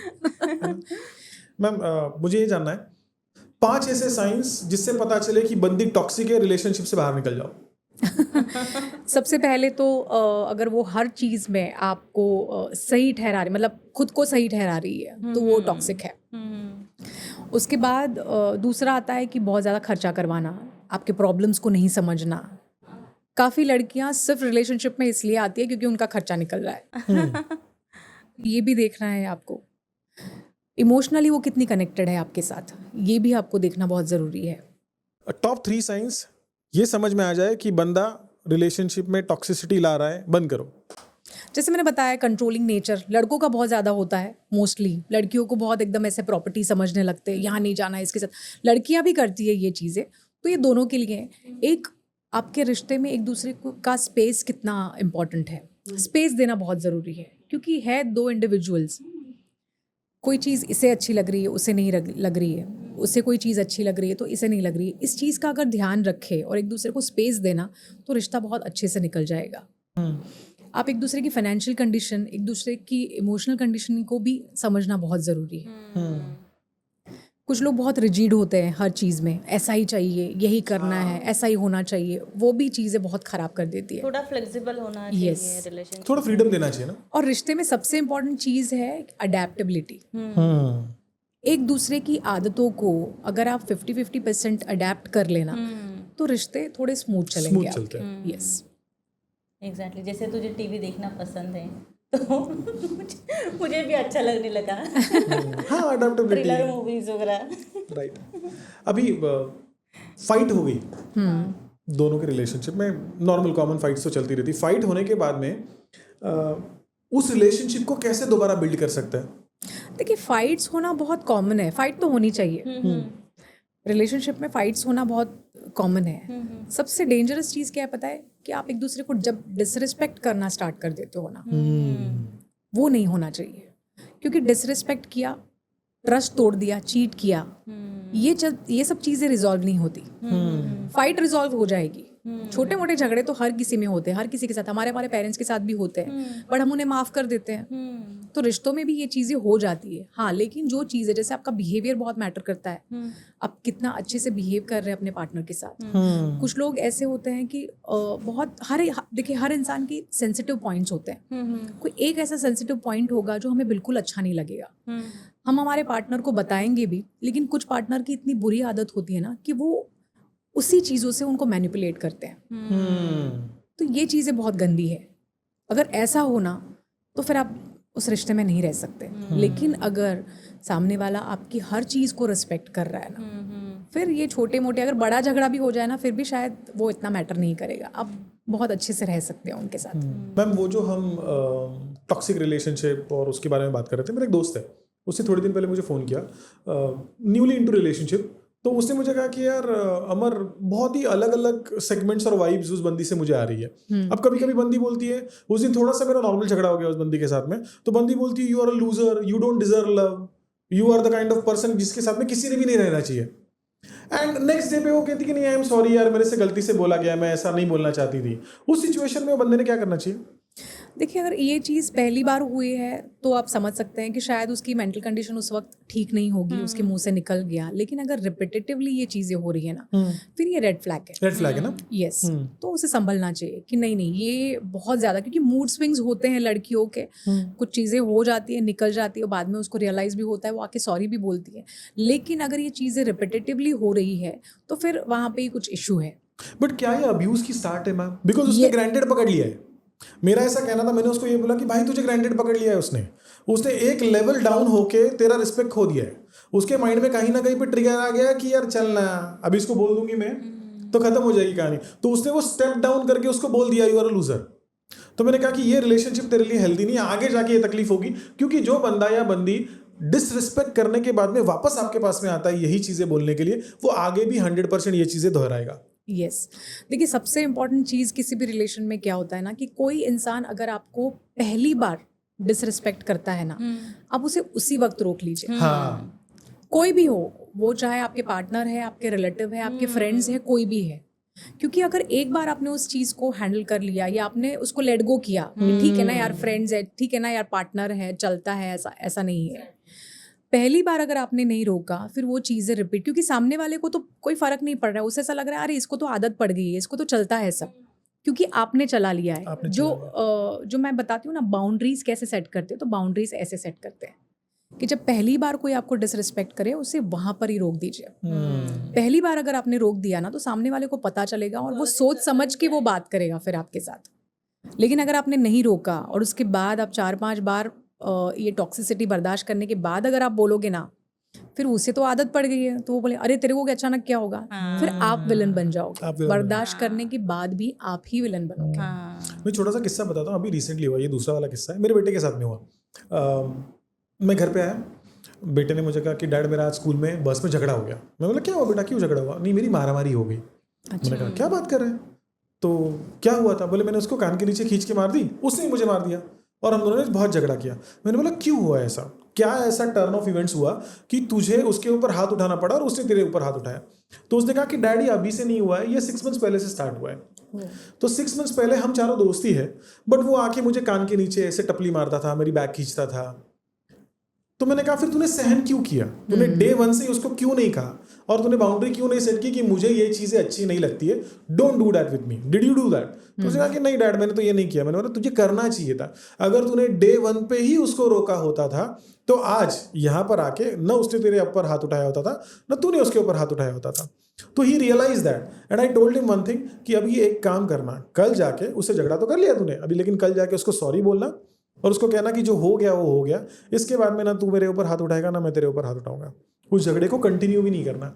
तो ये जो अनु बहुत इंपॉर्टेंट है, टीनेजर्स ने बेसिकली ये सीखना चाहिए। टीनेजर्स को कोई सिखाता नहीं। आज की सिचुएशन में हमारे पेरेंट्स पेरेंटिंग के स्किल्स दिया करते थे, लेकिन अगर आज का पेरेंट टीनेजर को बताने के लिए जाएगा तो टीनेजर बोलता है ज्ञान मत दो पप्पा, ज्ञान मत दो, ये इंस्टाग्राम पे बताया गया है कि ज्ञान मत दो। आज के टीनेजर्स ने ये समझना चाहिए कि कहाँ पे बाउंड्री सेट करनी है, लड़कियों ने समझना चाहिए कहाँ पे बाउंड्री सेट करनी चाहिए। ये एक्चुअली बाउंड्री सेट करना ना पेरेंट्स को ही सिखाना चाहिए अपने बच्चों को, क्योंकि हमारे पेरेंट्स कैसे, अभी पहले के ज़माने में रिश्ते निभाना ये बहुत प्रायोरिटी होती थी। हमारे पेरेंट्स ने सबके साथ सिर्फ रिश्ते निभाए, उन्होंने कभी बाउंड्री सेट नहीं की। लेकिन उस वक्त रिश्ते वैसे होते थे, उस वक्त रिश्तों का मतलब होता था, लोग करते थे इतना। लेकिन अभी ऐसा नहीं है, अभी हर कोई सेल्फिश हो गया है। हर किसी को ऐसा लगता है कि यार मैं ही बड़ा हूँ, मुझे ही सब कुछ समझ में आता है, आपको कोई नहीं समझेगा। और जब तक आप बाउंड्री सेट नहीं करोगे, आप रिलेशन में सफ़र करते रहोगे। इसलिए रिश्ते में सबसे इंपॉर्टेंट चीज़ अगर कोई सीखने लायक है तो वो है बाउंड्री सेट करना, और वो हर रिश्ते में होता है। मैरिड रिलेशनशिप में ऐसी कौन सी बेसिक मिस्टेक हो जाती है जिसकी वजह से मेल या फिर फीमेल एक्स्ट्रा मैरिटल अफेयर कर लेता है? देखिए, मैं ये नहीं कहूँगी कि मेल एक्स्ट्रा मैरिटल अफेयर करते तो उन्हें कोई प्रॉब्लम नहीं होता है, but majority mens are getting into extra marital affair because उनकी फिजिकल नीड, और womens they are getting into extra marital because of their emotional need. ये लोग मानते नहीं हैं एक्चुअली, बट मैं जेंडर डिफरेंस की अगर बात करूँ तो आप देखिए बहुत सारे ऐसे मेंस होंगे जो प्रोस्टिट्यूट के पास जाते हैं। Majority mens are going to prostitutes. वो कहेंगे प्यार तो मैं अपनी बीवी से ही करता हूँ, तो उनके लिए प्यार का मतलब फिजिकल रिलेशन नहीं है, जबकि औरतें उन्हीं के साथ फिजिकल हो पाती है जिनसे वो प्यार करती है। जिनके साथ वो इमोशनली अटैच होती है। अब अगर हस्बैंड से उन्हें वो इमोशनल सपोर्ट नहीं मिलता है, उन्हें कोई सुनने वाला नहीं, क्योंकि कुछ सालों के बाद ना हस्बैंड्स ऐसे हो जाते हैं कि वाइफ के साथ बात करना भी उन्हें ज़रूरी नहीं समझता। मैं आपको एक बात बताऊं, मेरा एक फ्रेंड है, उसने एक बार ऐसे ही मुझे, नहीं मेरी वाइफ के साथ तो ज़्यादा बात नहीं होती, हम लोग ज़्यादा बात नहीं करते। तो मुझे बहुत अजीब लगा ये सुन के। तो फिर तुम्हारी वाइफ किसके साथ बात करती है, या फिर बात क्यों नहीं होती है? बात नहीं करोगे तो तुम लोग क्या करोगे? क्योंकि शादी के बाद कुछ सालों के बाद तो बातें ही इंपॉर्टेंट होती है ना। हाँ, एक दूसरे के साथ कनेक्शन होना बहुत ज़रूरी है। हस्बैंड को पूरा दिन वाइफ क्या कर रही है उन्हें पता भी नहीं होता है, और ये पूछना बहुत ज़रूरी है। आपकी अर्धांगिनी हो, आपकी वाइफ है, पूरे दिन में वो घर में क्या कर रही है, कहाँ गई, क्या किया। वाइफ्स यूजुअली पूछती है हस्बैंड को, लेकिन उन्हें बताने में इंटरेस्ट नहीं होता। वो बहुत 5 मिनट में बता देंगे कि हाँ यहाँ गया था, ये किया हो। लेकिन औरतें बहुत डिटेल में बताती, तो उनको बताने के लिए चाहिए होता है। अभी मैं आपको जेंडर डिफरेंस की बात करूँ, इमोशनल नीड क्यों चाहिए उसकी भी मैं बात करूँ, तो मेंस पूरे दिन में 7,000 वर्ड्स यूज़ करते हैं और womens using 20,000 words a day. ये साइकोलॉजी ने प्रूव किया है। ओके। यस। अब आप सोचिए, मेंस जो है वो काम पे जाते हैं, तो उनके 7,000 वर्ड्स तो कहाँ पूरे हो जाते हैं उन्हें पता भी नहीं चलता।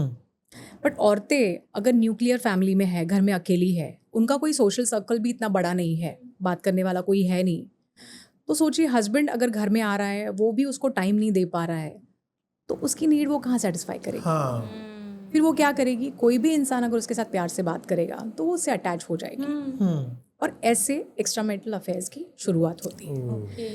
मैं आपको बताती हूँ, मेरे पास इतने केसेस आते हैं एक्स्ट्रा मैरिटल अफेयर के। अच्छे घर की औरतें होती हैं और दे आर इनटू गिल्ट कि उन्होंने ये क्यों किया, बट उनकी साइकोलॉजिकल नीड है, इमोशनल नीड है, वो फुलफिल नहीं हो पा रही है, तो वो क्या करे?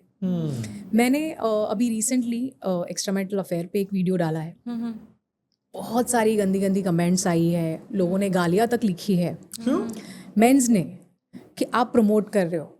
मैं प्रमोट नहीं कर रही हूँ, मैं सिर्फ बताने की कोशिश कर रही हूँ कि एक्स्ट्रा मैरिटल अफेयर एक ऐसा दीमक है जो धीरे धीरे रिश्तों को खा रहा है।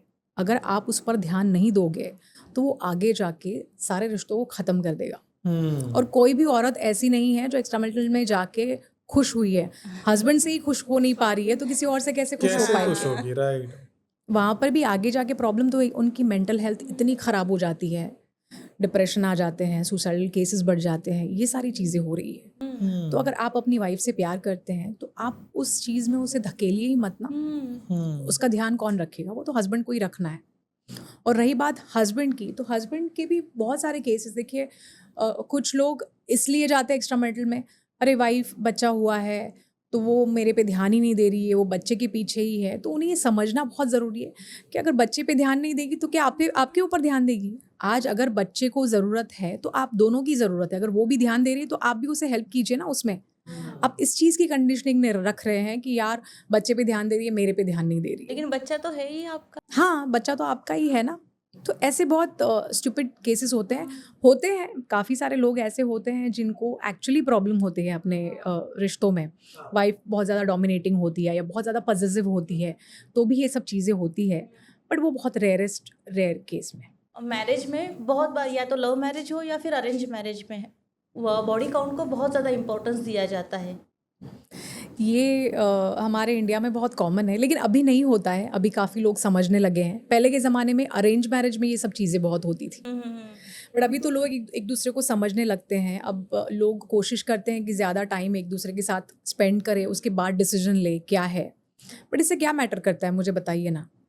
अगर लड़की अच्छे घर से है, आपका साथ निभा सकती है, आपके साथ रिश्ता निभाने के लिए अगर वो कैपेबल है, तो फिर बाकी सब चीज़ें मुझे नहीं लगता मैटर करती है। और लड़कों का भी वैसा ही है। अगर लड़के अच्छे हैं, उनके साथ रिश्ता निभाने के लिए तैयार है, हर हाल में उन्हें अपनाने के लिए तैयार है, तो फिर ये सब चीज़ें शायद मायने नहीं रखेंगी। आगे जाके तो ये मायने नहीं रखेगा।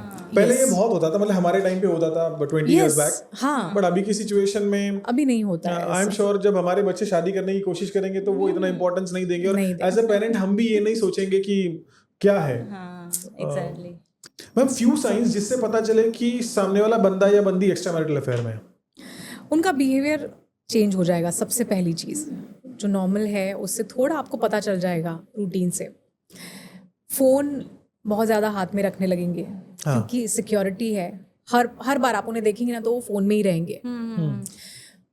थोड़ा अलग प्रकार की उनके अंदर एक खुशी आ जाती है, हैप्पीनेस क्रिएट हो जाती है। तो बॉडी लैंग्वेज से पता चल जाएगा आपको कि वो एक्स्ट्रा मैरिटल अफेयर में है।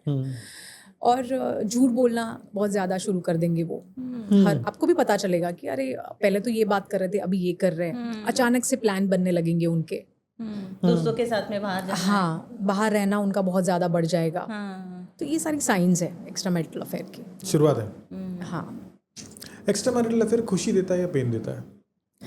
शुरुआत में तो आपके बहुत डोपामिन रिलीज होते हैं, बहुत ज़्यादा। मतलब इससे इतना ज़्यादा हाइप मिल रहा है। आप सोचिए ना, मैं बता रही हूँ कि 10 में से 7 एक्स्ट्रा मैरिटल अफेयर होते हैं, उसमें से मेजॉरिटी टूट जाते हैं, शायद एक आधी बचता होगा, फिर भी लोग जाते हैं इसमें। इतना पेन देता है एक्स्ट्रा मैरिटल अफेयर। बट जो शुरुआती पीरियड है ना, वो बहुत अमेजिंग है, इसलिए लोग इससे अट्रैक्ट होते हैं बहुत ज़्यादा। लेकिन ये at the end of the day आपको डिप्रेशन में लेके जाता है, आपकी मेंटल हेल्थ बहुत ख़राब कर देता है ना? यस। इससे अच्छा है कि आप हेल्दी रिलेशन, हेल्दी फ्रेंडशिप रखिए। हाँ। लोग ऐसे कहते हैं कि ऑपोजिट पार्टनर के साथ अगर आप बहुत अच्छी फ्रेंडशिप रख रहे हैं ना, तो ये बहुत आपकी मेंटल हेल्थ के लिए ये बहुत अच्छा है। ये बेटर है ना? यस। आप एक अच्छे दोस्त बन के रहो। यस। तो इससे आप बहुत सारे एरिया में एक दूसरे को हेल्प कर सकते हैं, क्योंकि काफ़ी सारी ऐसी बातें होती है जो हम अपने पार्टनर को नहीं बता पाते। लेकिन अगर आपके पास कोई एक मेल फ्रेंड है या एक फीमेल फ्रेंड है, तो कुछ चीज़ें ऐसी हैं जो आप बहुत बिंदास डिस्कस कर सकते हैं। अगर वाइफ की भी कोई बात आ गई, तो वो फ्रेंड है जो समझ रही है, वो खुद फीमेल है इसलिए वो समझ के आपको भी समझा सकती है कि देख, हो सकता है उसका ये है, ये इंटेंशन नहीं है, तो आपके रिश्ते में भी बहुत चाम आ जाएगा उससे। एक्स्ट्रा मैरिटल अफेयर से बाहर निकलना है, क्या करना चाहिए? बहुत डिफ़िकल्ट चीज़ है, क्योंकि ये आपकी मेंटल हेल्थ को इतना ख़राब कर देता है। आपको सबसे पहले तो आपको हीलिंग की ज़रूरत है। 3-3, 6-6 महीने आपको सिर्फ हीलिंग में लग जाते हैं, क्योंकि ये एक तरह का पैटर्न हो जाता है। जैसे अभी किसी इंसान को बहुत इमोशनली खाली लग रहा है, उसके अंदर फियर ऑफ अबैंडनमेंट है, इनसिक्योरिटी है, कोई मुझे छोड़कर चला जाएगा, कोई मुझसे प्यार नहीं करता, क्योंकि आपके सेल्फ डाउट इतने ज़्यादा बढ़ जाते हैं ना, सेल्फ वर्थ आपकी ख़राब कर देता है वो कम्प्लीटली। तो पहले तो इंसान को सेल्फ लव क्या है वो सिखाना पड़ता है, और उसमें बहुत टाइम लगता है। क्योंकि जो इंसान एक्स्ट्रा मैरिटल अफेयर में, किसी भी रिश्ते में अगर उसका रिश्ता टूट जाता है ना, तो सबसे पहला अगर उसके अंदर कोई एक फियर आ जाता है, वो ये है कि यार मैं सही तो नहीं हूँ, मैं बराबर तो नहीं हूँ रिश्ते के लिए, ये आ जाता है। तो उसको पहले उसके अंदर सेल्फ लव जनरेट करना ये बहुत ज़रूरी है, और उसको काफ़ी टाइम लगता है। और चीटिंग वाला पार्ट भी आता ही है ना उसमें। यस, हाँ, गिल्ट आ जाती है, गिल्ट ट्रैप बहुत हो जाता है। गिल्ट ट्रैप बहुत ज़्यादा हो जाता है ना। और मैं आपको बताऊं, हमारे अंदर जितने भी इमोशंस हैं, उसमें से सबसे ज़्यादा डेंजरस जो इमोशन है, उसमें सबसे पहले आता है फियर, उसके बाद आता है गिल्ट। क्योंकि ये 2 चीज़ें ऐसी हैं ना जो दिखती नहीं है लोगों को, ये सिर्फ हम अंदर फील कर रहे हैं। तो ये बहुत डीपली रूटेड होती है आपके अंदर। इसको निकलने में मैं आपको बताऊं, फियर और गिल्ट आपको जनरेशन में भी मिल सकती है। और जितने हेल्थ इश्यूज़ हमारे आते हैं, जैसे अभी हाई बीपी हो गया, डायबिटीज़ हो गया, ये सारी चीज़ें फियर की वजह से होती है। स्ट्रेस आ जाता है। यस। गिल्ट भी बहुत डेंजरस है, ईगो बहुत ज़्यादा डेंजरस है, और ग्रीफ, कुछ चीज़ों को आप छोड़ ही नहीं पा रहे हो लाइफ में, ग्रीफ भी बहुत ज़्यादा डेंजरस है। और इन सब से आपके अंदर मतलब आपके बहुत सारे हेल्थ इश्यूज़ क्रिएट हो सकते हैं ना। एंगर को अगर आपने सही तरह से अगर हैंडल नहीं किया, अगर एंगर आपने कंटिन्यू रखा बहुत सालों तक, तो आगे जाके वो कैंसर भी क्रिएट कर सकता है। यस। मेडिकल कंडीशन से आपकी खराब हो जाती है ना, एक एज के बाद में ऑटोमेटिकली आपको सारा प्रॉब्लम्स चालू हो जाता है फिजिकली। यस, स्ट्रेस ही सबसे ज़्यादा। इसलिए मैंने कहा ना कि हीलिंग बहुत ज़रूरी है। क्योंकि देखिए, अभी जैसे कि एक इंसान है, उसका ब्रेकअप हुआ, बहुत गंदी तरीके से ब्रेकअप हुआ, उसको क्लोजर नहीं मिला है। और ये सबसे डेंजरस चीज़ है ब्रेकअप में, क्लोजर नहीं मिलना। ये भी बहुत डेंजरस है, उसे क्लोजर नहीं मिला। अभी वो इंसान जो है वो डिप्रेशन में चला गया है, वो कैसे तैसे करके अपने आप को ठीक करता है। थोड़े टाइम के बाद उसे ऐसा लगता है कि चलो ना, ठीक, चीज़ें सही हो गई, मैंने उसे माफ़ कर दिया, सब कुछ सही हो गया। अब कुछ साल हो गए, जैसे 5 साल हो गए, 10 साल, उसकी फैमिली लाइफ भी शुरू हो गई, सब कुछ हो गया है। बट 5 साल 10 साल के बाद अगर वापस उसे अपना ब्रेकअप याद आया ना, तो वो चीज़ अगर उसे ट्रिगर कर रही है आज की तारीख में भी, तो आप समझ लीजिए उसने उस चीज़ को रिजॉल्व ही नहीं किया, वो कहीं स्टोर है उसके अंदर। क्योंकि उसने उसको सही से हील नहीं किया, इसलिए आज भी वो चीज़ उससे ट्रिगर कर रही है।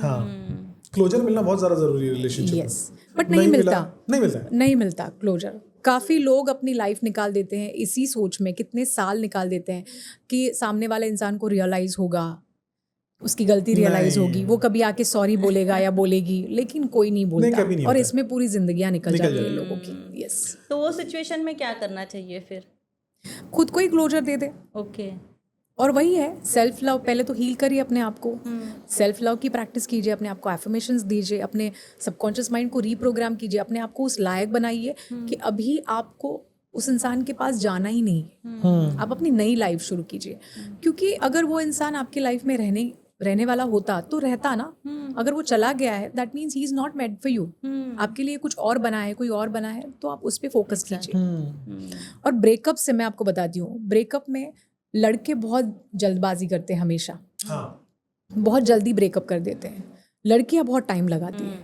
लेकिन आप देखिएगा कि लड़कियां एक बार जाती है वो वापस कभी नहीं आती, और लड़के हमेशा वापस आते हैं। मैम एक्स्ट्रा मैरिटल अफेयर के बारे में बात कर रहे थे, आपने थॉट प्रोसेस दिया कि एक्स्ट्रा मैरिटल अफेयर से एग्जिट लेना बहुत डिफिकल्ट है, बट मुझे ऐसा लगता है ना कि एक्स्ट्रा मैरिटल अफेयर से आप एग्जिट ले सकते हो। कैसे ले सकते हो? सबसे बड़ा गिल्ट आपको एक्स्ट्रा मैरिटल अफेयर में आपके पार्टनर का होता है, यस, आपकी वाइफ का होता है, आपके हस्बैंड का होता है। अगर एक्स्ट्रा मैरिटल अफेयर से आपको एग्जिट करना है, the best way to do it as a male, मैं ये सोचता हूँ कि आप आपके पार्टनर के पास में जाइए, उसको बोलिए कि मैंने ये गलती की है, अब तेरा मेरा रिलेशनशिप सबसे बड़ा है, अब उस गिल्ट के साथ में मैं नहीं रह सकता, बिकॉज उस गिल्ट के साथ में मैं रह रहा हूँ कि मैं मेरे पार्टनर को कैसे बताऊं, इसकी वजह से मैं दूसरे से भी कंटिन्यू कर रहा हूँ। वहां से अगर मुझे एग्जिट लेना है तो मैं मेरे पार्टनर को आके बताऊं कि भाई मैंने ये गलती कर ली है, अब मुझे इसमें से तू बाहर निकाल। बिकॉज मैम अगर पार्टनर को पता भी चलता है और दोनों में बॉन्डिंग अच्छी है तो बाद में एक्सेप्टेंस होगा। ऐसा नहीं है कि 100% एक्स्ट्रा मैरिटल अफेयर वाले डिवोर्सेस पे ही जाते हैं, ऐसा होता है नहीं, डिवोर्सेस पे नहीं जाते हैं। देखिए वापस रिश्ते अच्छे से शुरू हो सकते हैं, लेकिन जो एक पार्टनर के अंदर वो चीज़ आती है ना, एक बिट्रेयल की फीलिंग जो आ जाती है, वो भरोसा नहीं कर सकते। मेरे पास एक केस आया था जिसमें जो लड़का था वो अपनी वाइफ से बहुत प्यार करता था। अभी और एक चीज़ मैं आपको बताती हूँ एक्स्ट्रा मैरिटल अफेयर में जो कॉमनली होती है कि एवरी 5 to 7 years हमारी इमोशनल, फिजिकल और फाइनेंशियल नीड चेंज होती है। इसकी वजह से भी हो सकता है कि आप दूसरे पार्टनर से अट्रैक्ट होते हैं, ठीक है। तो अभी वो बंदा अट्रैक्ट हो गया और बाद में उसने उस चीज़ को ख़त्म किया, वाइफ को पता चल गया, वो वाइफ से इतनी बार सॉरी बोल रहा है, वो इतना उसे मनाने की कोशिश कर रहा है, वो उसे बोल भी रहा है कि आज के बाद नहीं हुआ, लेकिन वाइफ उसे माफ़ करने के लिए तैयार ही नहीं है। वाइफ बोल रही है नहीं, मुझे डिवोर्स चाहिए, मुझे तुम्हारे साथ नहीं रहना है। अब कुछ लोग ऐसे होते हैं जो छोड़ देते हैं कुछ टाइम के बाद कि ठीक है यार, इतना मनाया, क्या ये समझ ही नहीं रही है मुझे क्या करना है, वो किसी और के पास जाएगा। लेकिन वो बंदा ऐसा नहीं कर रहा है, बोल रहा है नहीं मुझे, because he seriously love his wife, तो उसे बहुत बार मना रहा था बट वाइफ मानने के लिए तैयार ही नहीं थी। फिर थोड़े टाइम के बाद हमने उसे बोल दिया कि भाई आप उसे थोड़े टाइम के लिए छोड़ दें, उसे अपने हाल पे रहने दीजिए। जब उसे आपकी कमी महसूस होगी उसके बाद वो रियलाइजेशन ऑटोमेटिकली उनको आ जाएगा। क्योंकि देखिए रिश्ते में कंसिस्टेंसी बहुत इंपॉर्टेंट है। जैसे आपका अगर कंसिस्टेंट बिहेवियर उनकी तरफ अच्छा है और वो देखेंगे तो एक ना एक दिन उन्हें रियलाइज जरूर होगा। बट बार बार आप उसके पास जाकर सॉरी बोलो या अपने आप को डिसरिस्पेक्ट कराओ, ये मतलब जो मिस्टेक की है फिर उसी को बार बार ट्रिगर किया जा सकता है उसमें। बट मैं ऑनेस्टली मैं रेकमेंड करूँगी कि कभी भी आप अपने पार्टनर को अपने जो गलती की है वो उसके बारे में कभी नहीं बताएंगे। नहीं बताओ। उसके लिए सबसे इम्पोर्टेंट चीज़ है, देखिए आपको किसी चीज़ में खुशी मिली तो आप वहाँ पर गए, ठीक है। आपके पार्टनर की गलती जो भी है आपको पहले उनके साथ बात करनी चाहिए थी। अब वहाँ पर आपको बिट्रेयल मिला है, वहाँ पर आपको किसी ने चीट किया है, आपके साथ रिश्ता निभा नहीं पाए, तो फिर वापस आप अपने पार्टनर के पास आकर उस चीज़ की माफ़ी मांगे, इसका कोई सेंस नहीं बनता है। नहीं बनता है, तो मतलब मैं गलत था। या क्योंकि ये तो ऐसा हो गया ना कि अरे अगर आपका वहाँ पे अच्छा चल रहा होता फिर तो आप कभी अपने पार्टनर को बताते ही नहीं, आप खुशी खुशी रहते। वो सही है। लेकिन क्योंकि आपको वहाँ पे धोखा मिला है तो आप अभी कुछ ना कुछ कमी वहाँ पर हुई होगी, इसकी वजह से फिर से आप आपके पार्टनर के पास में आ गए। नहीं वो पेन जोन वाला जो मैम ने थोड़ी देर पहले बताया था ना कि पहले तो बहुत सुख होता है लेकिन बाद में वो पेन वाला जोन स्टार्ट होता है। तो पेन वाले जोन में अगर एग्जिट करना है तो ऐसा मैं सोच रहा था, वैसे मेरा कोई उससे लेना है नहीं। मुझे एक क्वेश्चन आ रहा था कि सपोज कोई कपल है, लड़का और लड़की प्यार करते हैं, शादी करना चाहते हैं, लेकिन अगर वो उस मेल को या फिर उस फीमेल को कोई बैड हैबिट्स है, जैसे ज़्यादा ड्रिंक करना है, स्मोक करना है या फिर अदर हैबिट्स है, तो क्या वो लड़की को उसके साथ में या फिर लड़के को उसके साथ में शादी करनी चाहिए, उसमें वो हैप्पी रह सकता है? नहीं, शादी तो करनी चाहिए ना। हैबिट तो देखिए सबकी अलग अलग होती है। अगर आप एक दूसरे को अभी किसी भी हैबिट में, मैंने बताया ना कि रिश्ते में अडेप्टेबिलिटी बहुत ज़रूरी है। कि अगर बैड हैबिट है, सपोज किसी को स्मोक करने की आदत है, तो अगर वाइफ को नहीं पसंद है तो वो इस बात का ध्यान रखे कि वो उसके सामने नहीं करे। पूरे दिन में वो कभी भी कर सकता है, वो नीचे जाके कर सकता है, वो अपनी वाइफ की परमिशन लेके कर सकता है कि भाई मैं स्मोक करके आ रहा हूँ। और अगर उसे स्मेल नहीं पसंद है तो वो हो सकता है मिंट विंट खा के आए या कुछ भी करे, बट अपनी वाइफ को वो तकलीफ नहीं पहुँचाए। अभी यहाँ पर कितने ऐसे हस्बैंड्स या वाइफ मैंने देखे हैं जो उनकी बैड हैबिट होती है उनके पार्टनर के सामने करते हैं। पार्टनर को पसंद नहीं, उन्होंने 50 बार बोल दिया है फिर भी ये लोग करते हैं, तो ये बहुत गलत है, ये नहीं करना चाहिए। और जब मैम पार्टनर को हमेशा ऐसा लगे कि वही सही है और सामने वाला गलत है, ये रेड फ्लैग है बहुत बड़ा। क्या करना चाहिए? इसमें देखिए शुरुआत में तो जब 1-2 बार आपको पता चल जाएगा, 2-3 बार में कि यार ये तो हमेशा अपने आप को ही सही ठहरा रहे, तो आप पहले तो बात करने की कोशिश कीजिए और सोल्यूशन निकालने की कोशिश कीजिए कि देखिए ये बात थी और ये है। तो और एक दूसरे का सही होना ज़रूरी नहीं है रिश्ते में। अगर आप दोनों एक दूसरे से प्यार करते हैं तो सही साबित करके आपको कौन सा अवार्ड मिलने वाला है? एग्जैक्टली। बट कुछ लोगों को होता है ना, ईगो सेटिस्फाई करना होता है। तो पहले तो आप बात कीजिए एक दूसरे के साथ। अगर बात से नहीं संभल रही है चीज़ें, फिर आप सोच लीजिए कि नहीं, यहाँ पे नहीं रह सकते हैं। क्योंकि देखिए शुरुआत में आप प्यार करते हैं, आप एक्सेप्ट करेंगे बहुत सारी चीज़ें। एक टाइम के बाद आपके लिए वो बर्डन हो जाएगा, आपको फ्रस्ट्रेशन आने लगेगा कि यार हर टाइम इसका मैं क्यों सुनूं, ये वो। क्योंकि हर टाइम हम अच्छे जोन में नहीं रहते हैं। इसलिए ये रेड फ्लैग है, इसके लिए सोचना चाहिए आपको। हस्बैंड वाइफ में हर फाइट के बाद में एक ब्रेकअप करने का थ्रेट देना, ये नॉर्मल है या फिर रेड फ्लैग है? ये एक टॉक्सिक रिलेशनशिप का बहुत बड़ा साइन है। क्योंकि अगर कोई इंसान आपको गुस्से में एक आध बार बोल लेना कि मुझे रिश्ता नहीं निभाना है, चल सकता है। लेकिन अगर कोई इंसान रिपीटेटिवली ये चीज़ कर रहा है तो उसके 2 ही मतलब हो सकते हैं। एक, या तो वो आपको सीरियसली नहीं ले रहा है, वो आपको ग्रांटेड लेने लगा है, और दूसरा उसको आपके साथ रहना ही नहीं इसलिए वो बोलता है। तो ये जान लेना बहुत ज़रूरी है और ये किसी को रिपीटेटिवली करने नहीं देना है आपको। आपने वो करने दिया ना कंटिन्यूअसली, तो समझ लेना कि वो रिलेशनशिप ज्यादा टाइम टिकने नहीं वाला टिकेगा। है और सामने वाला ग्रांटेड पकड़ेगा। वो कहता है ना कि वो हर चीज़ में आपको धमकी देगा फिर। हाँ, हर चीज में हर आपको चीज़, बोलेगा। yes। और वो सामने वाले को ना ऐसे बेगर करके ही कंसीडर करेगा कि नहीं यार चलना है, बोल दिया इसको, जा क्या करना है कर ले। ये वाला एटीट्यूड आ जाता है, तो रिलेशनशिप में बहुत इम्पैक्ट करता है उसकी वजह से। मैम इमोशनल इंटेलिजेंस के बारे में बताइए। ये बहुत ही इम्पॉर्टेंट चीज़ है। जब मैं सीखी हूँ इसे, तो मुझे ऐसा लग रहा है कि हर स्कूल और कॉलेजेस में बच्चों को ये सिखाना चाहिए। क्योंकि जब आप इमोशनली इंटेलिजेंट होते हैं ना, तो आप सारे एरिया में चीज़ों को कितना अच्छे से आप हैंडल कर सकते हो, उसकी कैपेबिलिटी बढ़ जाती है आपकी। तो मैं चाहती हूँ कि हर इंसान को इमोशनली इंटेलिजेंट होना चाहिए, और उसके लिए सबसे इम्पॉर्टेंट चीज़ बिना कुछ सीखे आप कर सकते हो, वो है अपने अंदर अवेयरनेस लाना। हाँ, जैसे काफ़ी सारे लोग हैं पूरे दिन मतलब अपने थॉट्स में रहते हैं, काफ़ी सारी चीज़ें उनकी सबकॉन्शियसली होती है, उनका कॉन्शियस माइंड उन पर हावी नहीं हो पाता। सबकॉन्शियस इतना ज़्यादा हावी होता है कि कुछ चीज़ें उन्हें लाइफ में नहीं करनी है फिर भी उन्हें करनी पड़ती है। क्यों? बिकॉज उनके अंदर अवेयरनेस नहीं है। तो जब आपके अंदर अवेयरनेस आ जाती है, अभी मैंने कुछ लोगों को देखा है जैसे रास्ते में ट्रैफिक पे लड़ाई शुरू हो जाती है। सोचिए अगर आपको ये इंपॉर्टेंट मीटिंग के लिए निकले हैं और आपकी रास्ते में फ़ाइट हो गई, अगर आप इमोशनली इंटेलिजेंट हो गए, आपके अंदर अवेयरनेस होगी, तो आपको ये पता होगा कि यार अभी मेरे पास इसके साथ झगड़ा करने का टाइम नहीं है, हाँ। मुझे जाके अपनी इंपॉर्टेंट मीटिंग ख़त्म करनी है। लेकिन जिस इंसान के अंदर अवेयरनेस नहीं होगी ना, वो वहाँ लड़ाई करने लगेगा हाँ। और उसका पूरा टाइम ख़त्म हो जाएगा, वो पूरा ड्रेन हो जाएगा। उसके बाद ऑफिस पहुँचेगा तब उसे पता चलेगा अरे यार मेरी मीटिंग थी, मैंने तो एनर्जी पूरी ख़त्म कर दी, अब वहाँ पर जो इंपॉर्टेंट काम है वो तो कर ही नहीं पा रहा है। तो ये होता है, तो अवेयरनेस लाना बहुत ज़रूरी है। और भी बहुत सारी चीज़ें हैं, बट फिलहाल तो अवेयरनेस पे काम करेंगे तो ही इट्स अ गेम चेंजर। मतलब कई बार कई चीज़ों को लेट गो भी करना चाहिए, प्रेफरेंसेस समझनी चाहिए कि कहाँ पर मुझे ज़्यादा ध्यान देना है। 3 चीज़ें बहुत इंपॉर्टेंट है, एक है अवेयरनेस, दूसरा है एक्सेप्टेंस और तीसरा है सरेंडर। हाँ। रिश्ते में ये 3 चीज़ें अगर आपने कर ली ना, तो समझ लीजिए कि आप कुछ भी कर सकते हैं। फिर करियर और रिलेशनशिप को कैसे बैलेंस कर सकते हैं? कर सकते हैं ना बैलेंस। देखिए अगर आपके फैमिली आपको सपोर्ट करने वाले हैं, अभी आज की तारीख में ऐसा हो गया है कि दोनों ही वर्किंग है, तो ऐसा नहीं है कि आप लड़की के ऊपर ही सारी रिस्पॉन्सिबिलिटी डाल दें कि भाई तुम घर का भी करो बाहर का भी करो। ये नहीं होना चाहिए। हस्बैंड को ये चीज़ समझनी चाहिए कि भाई वाइफ भी काम करके आ रही है तो वो भी इक्वली थकी हुई है, दोनों अगर मिल के काम करेंगे तो मेरे ख्याल से चीज़ें बहुत आसान हो आसानी से। जाएगी। हो Yes. जाएगा। और हो जाती है।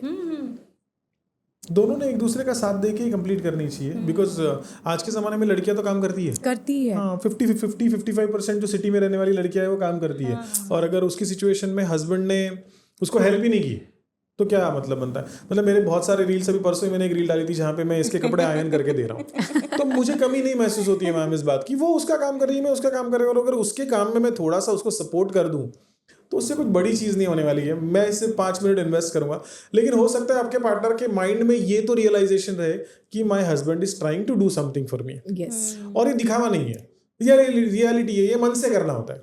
तो अगर वो कर ले तो बहुत अच्छा हो जाएगा। देखिए, औरतों को हमेशा ऐसा होता है कि हस्बैंड बिना बोले ही बहुत सारी उनकी बातें समझ जाए, तो अगर और उनको अटेंशन चाहिए होता है, तो वाइफ के बिना बोले अगर उनकी कुछ चीज़ें उन्हें खुश रखने के लिए आप कर रहे हो तो कोई बुरी बात नहीं है। कितने हस्बैंड्स हैं वो करना ही नहीं चाहते, अरे इसे सिर पे क्यों चढ़ाना, ऐसा है। She is your wife, she is your better half, she is doing everything what you want. आपके परिवार को संभाल रही है, आपको संभाल रही है। कितनी ऐसी चीज़ें घर में हस्बैंड को पता है। मैंने ऐसे भी हस्बैंड्स देखे हैं जिनको ये भी नहीं पता होता कि उनके बच्चे कौन से स्टैंडर्ड में पढ़ते हैं, क्योंकि कभी पेरेंट्स मीटिंग में गए ही नहीं होते। तो वाइफ जब इतना कुछ कर रही है तो अगर आपने उनकी थोड़ी सी तारीफ कर ली, या आपने उनको थोड़ा सा सपोर्ट कर लिया, या वो जब बीमार है तो थोड़ा सा उनके पास बैठ लिए, उनका ध्यान रख लिया, तो क्या हो गया? क्या बिगड़ गया? ये करना चाहिए एक्चुअली, क्योंकि शादी के बहुत सालों के बाद, जैसे 10-15 साल हो गए, यही चीज़ें मायने रखती हैं। स्टार्ट में तो सारा आई कुछ लव गोड़ी यू, गोड़ी होता हाँ, है, आई but लव यू, गिफ्ट्स, ये सब मायने नहीं रखता फिर। मुझे ऐसा लगता है कि बीवी तो तारीफ की भूखी होती है। Yes yes. आप जब घर पे जाते हो काम करने के बाद में, पूरे दिन भर में अगर 5 मिनट्स आप आपकी बीवी के साथ में बैठे और उसको बोल दिया अच्छी लग रही है, लिपस्टिक अच्छी लगाई है, आज थकी हुई नहीं लग रही है, बहुत ज़्यादा काम कर लिया क्या, छोटी छोटी चीज़ें अगर हस्बैंड ने अपनी वाइफ को पूछ ली ना, उसके बाद का रात का डिनर इतने अच्छी तरीके से एंजॉय कर पाएंगे। लेकिन वही उसी जगह पे अगर आप घर पे गए, बैग रख दी, पानी दे, ये मेरे सॉक्स निकाल के रखे, रख दे, कपड़े निकाल के बीवी के हाथ में रख दिया, बॉसिंग करना। हस्बैंड को क्या लगता है, मैं ऑफिस में काम करता हूँ, मैंने बहुत झंडे गाड़ लिए, दिन भर टॉर्चर मेरे साथ में ही हुआ है, और वही वाला टॉर्चर वो कैरी फॉरवर्ड करके घर पर लेके आते हैं। यस। और वो घर पर लेके आने के बाद में जब वो घर पर निकालते हैं तो और ज्यादा रिलेशनशिप में टकराव आते हैं। इसलिए मुझे लगता है बीवी है भूखी सिर्फ और सिर्फ तारीफ की। मैं आपको बताती हूँ ना, मेजॉरिटी विमेंस डिप्रेशन में आने का कारण यही होता है कि वो अपने परिवार के लिए अपने आप को इतना झोंक देती है, बट उनको अप्रिशिएट ही नहीं किया जाता, और उनको अप्रिसिएशन ही चाहिए होता है उनके परिवार से, उनके हस्बैंड से, उनके बच्चों से, तो वो देना बहुत ज़रूरी है। जब आप ग्रांटेड लेने लगते हो, जैसे एक पौधा आपने लगाया है घर में, उस पौधे को आप पानी नहीं दोगे, उसको सींचोगे नहीं, तो वो बड़ा नहीं, वो पौधा भी मुरझा जाएगा। तो ये तो फिर भी एक इंसान है ना, आप उससे बार बार एक्सपेक्ट करते रहोगे कि वो सिर्फ करते रहे आपके लिए, तो ऐसे भी बात नहीं बनती है। फाइनेंशियल स्ट्रेस मैरिड लाइफ पर क्या इम्पैक्ट करता है? बहुत ज़्यादा। लोग ये कहते हैं अरे क्या पैसे की बात, लेकिन पैसे, मैं ये नहीं कहती कि पैसे सब कुछ है, लेकिन पैसे आप देखिए कितने इम्पोर्टेंट है। अगर आप फाइनेंशियली इंडिपेंडेंट है तो आपके लाइफ के बहुत सारे एरियाज जो है उसमें आपको सेटिस्फैक्शन मिल सकता है। और अगर आप फाइनेंशियल कंडीशन आपकी अच्छी नहीं है तो सबसे पहला इम्पैक्ट आपका रिश्तों में आ जाएगा। रिश्तों में कड़वाहट बहुत ज़्यादा बढ़ जाएगी, क्योंकि वाइफ को कुछ चाहिए या बच्चों को कुछ चाहिए, आप अगर नहीं दे पा रहे हो तो उसका फ्रस्ट्रेशन तो बिल्ड होना ही है, नीड फुलफिल करने के लिए। यस। आज के टीनेजर्स ने अगर रिलेशनशिप में घुसना है, क्या एज बेस्ट है?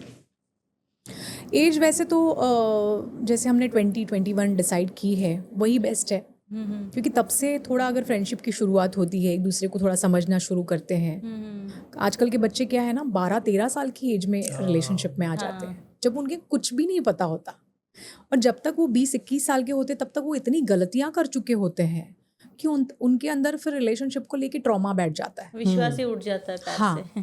पेरेंट्स के साथ बात नहीं कर सकते हैं। तो ऐसे में सबसे पहली बॉन्डिंग अगर उन्हें किसी के साथ रखनी है तो वो है अपने पेरेंट्स के साथ। और पेरेंट्स को भी अपने बच्चों से बार बार पूछते रहना चाहिए कि उनकी लाइफ में क्या चल रहा है। अगर आपके बच्चे सुबह से रात तक वो बाहर जाके क्या कर रही है आपको बता रहा है ना, तो आप इस दुनिया के सबसे नसीब वाले माँ बाप हैं। हाँ हाँ तो आपके बच्चों को वो कंफर्ट दीजिए कि वो आके आपके साथ सारी चीज़ें शेयर कर पाए, लेकिन उसके लिए पहले आपको आपकी बातें उनके साथ शेयर करनी पड़ेगी। आपको उन्हें बताना पड़ेगा कि देखा आज मैंने पूरे दिन में, उनको अच्छा नहीं लगेगा, उन्हें वो लोग बोर हो जाएंगे, अरे ये क्या सुना रहे हैं मुझे। लेकिन धीरे धीरे उन्हें आदत पड़ेगी, वो आपसे पूछेंगे कि अच्छा मम्मा आज क्या किया तुमने, अच्छा पापा आज क्या हुआ, आज वो अंकल ने ये बोला था ना उस दिन, वो हुआ क्या सॉल्व, ऐसा वो लोग सामने से पूछेंगे आपको। हमारे टाइम पर होता था कॉलेज अफेयर्स, बाद में शादी, लव मैरिज हो या अरेंज मैरिज हो। अभी के सिचुएशन में होता है सिचुएशनशिप। सिचुएशनशिप फ्लॉप है इंडिया में, हाँ क्योंकि जैसे मैंने बताया कि अवेयरनेस नहीं है लोगों में। अभी जैसे दो इंसान हैं सिचुएशनशिप में आ जाते हैं, डिसाइड करते हैं एक दूसरे के साथ रहना, डिसाइड करते हैं कि ये टाइम पे हम एक दूसरे को डिस्टर्ब नहीं करेंगे, मैं अपने काम में रहूँगा, तुम अपने काम में रहोगी। अब जैसे ही वो लोग साथ में आ रहे हैं, मिल रहे हैं, एक दूसरे का हाथ पकड़ रहे हैं, डोपामिन रिलीज हो रहे हैं उनके। अभी दोनों में से कोई एक पार्टनर है, उससे ज़्यादा अच्छा लग रहा है, दूसरे को वो शायद बैलेंस कर पा रहा है, ठीक है। अब धीरे धीरे उनके रिश्ते और गहरे हो रहे हैं। अब घर जा रहे हैं, वो दूसरा पार्टनर है, उसे याद आ रही है। पहले वाले को पता है कि यार हमने तो बात करके रखी है कि ये टाइम में बात नहीं करेंगे, अभी उसको याद आ रही है, तो वो कॉल लगा देता है। क्यों? क्योंकि सबकॉन्शियस माइंड पे उसका कंट्रोल नहीं है, कंट्रोल नहीं है। अवेयरनेस नहीं है, तो वो कॉल लगा देता है। अभी सामने वाला भड़क जाता है, अरे तुम्हें तो मैंने मना किया था तुम, और ऐसे ना रिश्ते और ख़राब होती है। बोलते अरे तुम्हें मेरा प्यार दिख नहीं रहा है, सामने वाला बोलता है अरे प्यार की कहाँ बात ही आ बात गई ही है, नहीं बात होती, तो हाँ। यहाँ सिचुएशनशिप की सिचुएशनशिप है। की थी। और ऐसे क्या होता है, रिश्ते दोनों खराब हो जाते हैं। अब खराब होने के बाद ये यहाँ पर उसे याद कर रही है, वो वहाँ पे उसे याद कर रहा है, लेकिन बात नहीं कर पा बात रहे। नहीं कर पा रहे हो। तो ये बात होती है। एक होता था पहले long term relationship, short term relationship, अभी आ गया माइक्रो रिलेशनशिप। तो उसका क्या एग्जैक्टली टर्म है माइक्रो रिलेशनशिप का? माइक्रो रिलेशनशिप में बहुत कम टाइम के लिए होते हैं एक दूसरे के साथ में, डिसाइडेड होता है। टेस्टिंग होती है, टेस्टिंग वाटर जैसे। अच्छा। हाँ, कि देख लेते हैं कि भाई साथ में रहे, जैसे सुबह से शाम तक रहे साथ में, अच्छा लगा तो ठीक है, नहीं तो फिर चेंज करेंगे। और आजकल के बच्चे ऐसा हुआ है कि 2-2 3-3 पार्टनर्स के साथ एक साथ डेटिंग कर रहे हैं, हाँ हाँ मैम। और एक दूसरे को बर्डन भी नहीं आने दे रहे हैं कि पूछना नहीं है, क्वेश्चंस नहीं पूछने, अदरवाइज निकल जाएंगे, वैसे सब टर्म्स आ गए हैं। तो ये सारी चीज़ें बहुत डेंजरस है एक्चुअली, बट हम कुछ कर नहीं सकते। जैसे भी फ़ोन अपडेट हो रहे हैं, वैसे रिश्ते भी अपडेट हो रहे हैं, और हमें एक्सेप्ट करना लेकिन पड़ेगा। मुझे ऐसा लग रहा है कि ये सब चीज़ों की वजह से ना इमोशनल ठहराव नहीं आता हाँ। है। फिर आगे जाके शादी तो करनी है, भले कोई भी एज हो, कुछ भी हो, शादी कोई ना कोई करता है, कोई नहीं करता है, बट फ्यूचर में किसी की कोई भी रिलेशनशिप के लिए इसमें ठहराव नहीं आता है। आप किसी के ऊपर लाइफ लॉन्ग ट्रस्ट नहीं रखते हो, वो रिश्ता जो बनता है वो निभा नहीं सकते फिर। इसीलिए तो मैरिज का जो कॉन्सेप्ट है ना, आपको पता है कि मैरिज इंडिया में बने, मैरिज का जो कॉन्सेप्ट है वो इंडिया से निकला है। हमारे जितने संस्कार है उसमें से 16 संस्कार है हमारे, उसमें से एक संस्कार है विवाह संस्कार। तो शादी क्यों बनाई गई थी? क्योंकि जैसे अभी मेट कनेक्शन है, बचपन से ही है कि पार्टनर तो चाहिए, तो पार्टनर चाहिए, फिजिकल नीड आपकी सेटिस्फाई करनी है, आपकी इमोशनल नीड भी सेटिस्फाई करनी है, और आपकी फाइनेंशियल नीड भी सेटिस्फाई करनी है, तो उसके लिए आपको एक पार्टनर चाहिए। तो शादी क्यों नहीं कर जाए? आप अगर शादी करेंगे तो फिर उस एक पार्टनर के साथ आप पूरी ज़िंदगी रह सकते हैं। एक्चुअली मैरिज एक इतना अच्छा फाउंडेशन है, आप देखेंगे, मतलब मैं अपने पेरेंट्स की अगर बात करूं तो दो ऐसे इंसान, बहुत डिफरेंसेस है दोनों में, बट वो लोग रह रहे हैं 55 ईयर्स एक दूसरे के साथ रहे, आज की तारीख में भी झगड़ा कर रहे हैं, बट एक दूसरे के बगैर चलता नहीं है। और एक एज के बाद आपको कोई आपके साथ नहीं रहता सिवाय आपके पार्टनर के। ये आज की जनरेशन को नहीं पता है, जो हमें पता है। तो मैरिज का फाउंडेशन बहुत ही ब्यूटीफुल है, एक ऐसा रिश्ता जो कुछ सालों तक आपके पास, मतलब एक ऐसा पार्टनर, कुछ सालों तक तो आप एक दूसरे को देखते भी नहीं हैं, आप मिले भी नहीं होते, अचानक से आप मिलते हैं और आप डिसाइड कर लेते हैं कि आप पूरी ज़िंदगी एक दूसरे के साथ रहेंगी। ये कितनी ब्यूटीफुल चीज़ है। और हम बोलते हैं ना जोड़ियाँ ऊपर से बनती है, तो सच में होता है, ये कार्मिक है। आपका जो पार्टनर है वो आपके साथ, उसका रिश्ता जुड़ा है और वो जुड़े ही रहना है। लेकिन अगर आप थोड़ा लॉजिक यूज़ करेंगे, इंटेलेक्चुअल यूज़ करेंगे और बोलेंगे कि हमें ये नहीं चाहिए, हमें वो नहीं चाहिए, हम रिश्तों को तोड़ने की कोशिश करेंगे, तो आप अपने कार्मिक अकाउंट को बहुत ही ख़राब कर रहे हैं। ये आजकल के बच्चों को नहीं पता है। ये मेरा सच्चा दोस्त है, कैसे पहचानूं मैम? देखिए, सच्चे दोस्त को कुछ कहने की या करने की ज़रूरत नहीं पड़ती। जो आपका सच्चा दोस्त है ना, वो हर हाल में आपके साथ दोस्ती निभाता है। आपके बुरे टाइम में वही सबसे पहले आपके साथ आके खड़ा रहेगा, जिससे आपको बुलाना पड़े, आपको बताना पड़े कि आपको तकलीफ़ है, और फिर भी अगर कोई नहीं आ रहा है तो फिर तो वो सच्चा दोस्त हो ही नहीं सकता ना आपका। काफ़ी लोग ऐसे होते हैं जो बहुत ऊपर रिलेशंस निभाते हैं आपके साथ, और फिर बोलते हैं अरे फ्रेंडशिप है ना, फ्रेंडशिप में तो सब चलता है। काफ़ी लोगों को आपने देखा होगा ना, मजाक बनाते हैं दूसरों के सामने आपका, आपको डिसरिस्पेक्ट भी करते हैं और बाद में फिर फ्रेंडशिप का नाम दे देते हैं। तो वो नहीं होना चाहिए। एक फ्रेंड जो आपके सामने आपको आपकी गंदी से गंदी बात बता सके, लेकिन जब आपके एब्सेंट में वही इंसान आपकी अच्छी से अच्छी बात भी बता सके, वो एक सच्चा दोस्त हो। तारीफ कर पाए। यस। मेरे लिए वो मेरा एकदम बेस्ट फ्रेंड है, बट उसके लिए मैं क्या हूँ ये कैसे मैं आइडेंटिफाई करूँ? आपको आइडेंटिफाई करने की ज़रूरत नहीं पड़ती। रिश्ते में चीज़ें देखिए, दो साइड, अभी जैसे वन साइडेड लव होता है, फ्रेंडशिप नहीं होती कभी भी। तो फ्रेंडशिप में हमेशा टू वे होता है रिश्ता। जैसे आपको उसकी जितनी ज़रूरत है, उसको भी उतनी ही आपकी अगर ज़रूरत नहीं है ना, तो थोड़े टाइम के बाद वो ऑटोमेटिकली बर्डन हो जाएगा और ये आपको पता भी चलेगा। तो आपको तभी समझ में आ जाएगा कि नहीं, यहाँ पे चीज़ें जैसे मैं चाह रहा हूँ या मैं चाह रही हूँ ठीक हो नहीं रही है, तो आप ऑटोमेटिकली वहाँ से आप निकल जाओगे फिर। अब हम क्या ऐसे रीजन से होते हैं जिसकी वजह से दोस्ती टूट जाती है? बहुत छोटे छोटे कभी रीजंस होते हैं। अरे तुमने मुझे बताया नहीं, तुमने मुझे ये बोला नहीं, तुमने मुझे बुलाया नहीं, तुमने मेरे साथ बात नहीं की। कभी कभी बहुत छोटे छोटे रीजंस की वजह से रिश्ते टूट जाते हैं, और कभी कभी बहुत बड़े बड़े रीजंस भी होते हैं और रिश्ते निभ जाते हैं। लेकिन यहाँ पर भी मैंने कहा ना कि वही आता है, विलिंगनेस ज़रूरी है। जैसे मैंने बताया कि हर इंसान की इमोशनल नीड 5-7 साल के बाद चेंज होती है, तो वो दोस्ती में भी होती है। अब देखेंगे कुछ दोस्त आपके पहले जिनके साथ आप बैठ रहे हो, खा पी रहे हो, उठ रहे हो, मतलब पूरा पूरा दिन निकलता है, और कुछ साल ऐसे हो जाते हैं कि आपकी बात ही नहीं हो पाती, राइट, क्योंकि वो लोग बहुत पीछे छूट जाते हैं। आप आगे निकल गए ना, आपकी जर्नी चेंज हो गई, और आपकी अभी जो जर्नी है उसमें आपके साथ कुछ और दोस्त मिल गए, वो अभी आपके साथ है। इसलिए ये चीज़ें होती है। मेरे साथ में ऐसा हुआ था। मैं आपको बताता हूँ किस्सा, इसके सामने ही वो किस्सा हुआ है। कॉलेज के टाइम पे मेरी एक बहुत बेस्ट फ्रेंड थी, मतलब मैं उसे कंसिडर किया करता था बेस्ट फ्रेंड। उसकी शादी हो गई, वो हमारे से 2 साल बड़ी थी, तो उसकी शादी हो गई और वो कॉलेज छोड़ के जा रही थी। फूट फूट के रोया मैम, मैं फूट फूट के रोया कि मेरी ज़िंदगी कभी ख़त्म हो गई, ये मेरी दोस्त हमें छोड़ के जा रही है, अब लाइफ में आगे क्या होगा क्या नहीं होगा। And we were in a relationship at that time, तो उसको पता था, पर तभी ये मेरी एकदम बेस्ट फ्रेंड है। इतना डिप्रेशन मेरा, हम 3-4 दोस्त हैं, मिल के रो रहे, गले में हाथ डाल के रो रहे कि भाई अभी क्या होगा, अपनी ज़िंदगी ख़राब हो गई, अब ये लड़की जा रही है। उसके 15 साल बाद कोई कांटेक्ट नहीं हुआ मेरा उसके साथ में, बिकॉज उसका हस्बैंड कंजर्वेटिव था, फिर उसको वो नहीं चाहिए था कि दोस्त है बात हो, तो हमारी बात नहीं है। 15 साल के बाद में नासिक में मैं एक रोड पे चल रहा हूँ, ये भी मेरे साथ में है, सामने से वो क्रॉस होती है, मैं गाड़ी रिवर्स लेके आता हूँ ये कहने के लिए अरे ये तो वही दोस्त है मेरी। और मैं उसको देखने के बाद में इतना खुश हुआ कि अरे ये दोस्त, अरे तू मिल गई 15 साल के बाद में, कैसा है अमर, ठीक हूँ, अच्छा ओके, मिलते हैं कभी डिनर के लिए। 2 सेकंड की ये कॉन्वर्सेशन हुई, नंबर भी तो लिया था तूने। 2 सेकंड की कॉन्वर्सेशन हुई, हम निकल के आ गए, मैंने फ़ोन नंबर लिया, मैं बहुत खुश हो गया, मेरी दोस्त मिल गई। उसके बाद में एक बार मैं उसको मिला, हम ही थे, मिला। वो मिलने के बाद में मैंने इतना माइंड में सजा के रखा था ना कि हमने क्या किया था, कॉलेज लाइफ कैसी गई, ये डिस्कस करेंगे, वो डिस्कस करेंगे, ऐसा होगा वैसा होगा। लेकिन मैम मिलने के बाद में मुझे रियलाइज हुआ, जब मैं वो मीट करके बाहर निकला, मुझे लगा कि नहीं, life has changed, things have changed. जो दोस्त पहले 10 साल पहले थे, ऐसा इंपॉर्टेंस नहीं कि वो दोस्तों की माइंडसेट आज भी तुम्हारे लिए वैसी की वैसी है।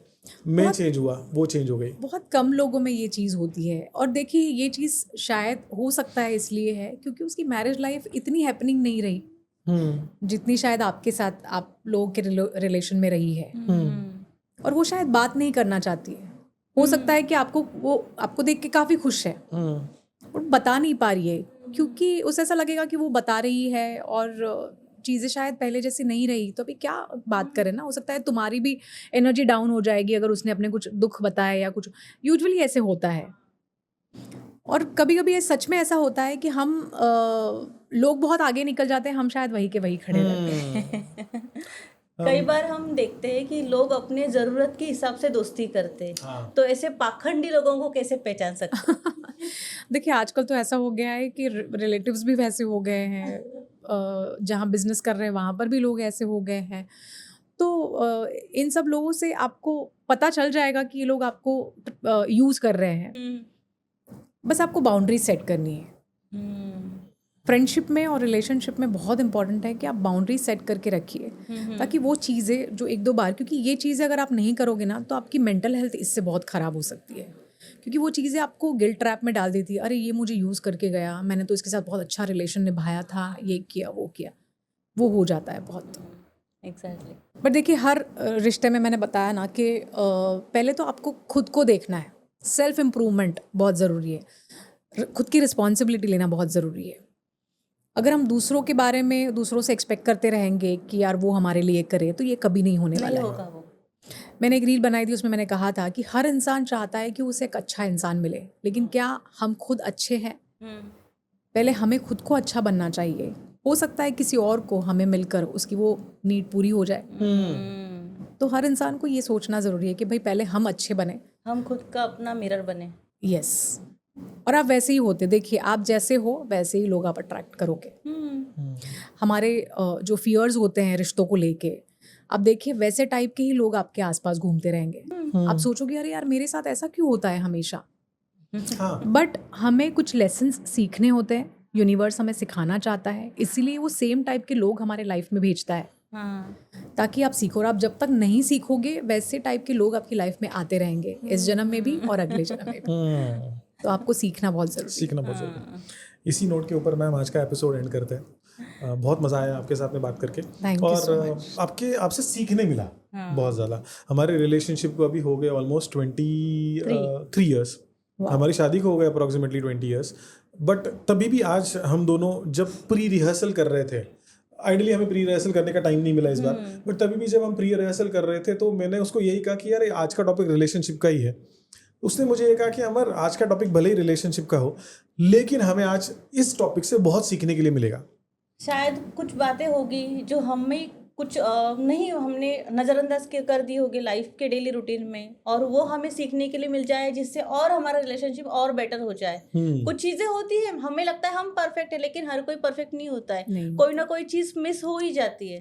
तो मैंने उसको वही कहा कि शायद हम लोग भी आज कुछ नया सीखे। तो मुझे ऐसा लगता है हमारे जो व्यूअर्स ये एपिसोड यहाँ तक आपने देखा है, आपको भी आपके लाइफ में चेंजेस बहुत सारे आए होंगे। अगर आप एक ट्रॉमेटिक फेज से गुजर रहे हो, रिलेशनशिप में प्रॉब्लम है, तो ममता जी से कांटेक्ट कीजिए, उनके इंस्टाग्राम हैंडल पे उनको कमेंट कीजिए, उनको डीएम कीजिए और अपने रिलेशनशिप को सुधारिए और स्ट्रॉन्ग बनाइए। So thank you very much for coming on the show. Thank you so much. Thank you ma'am.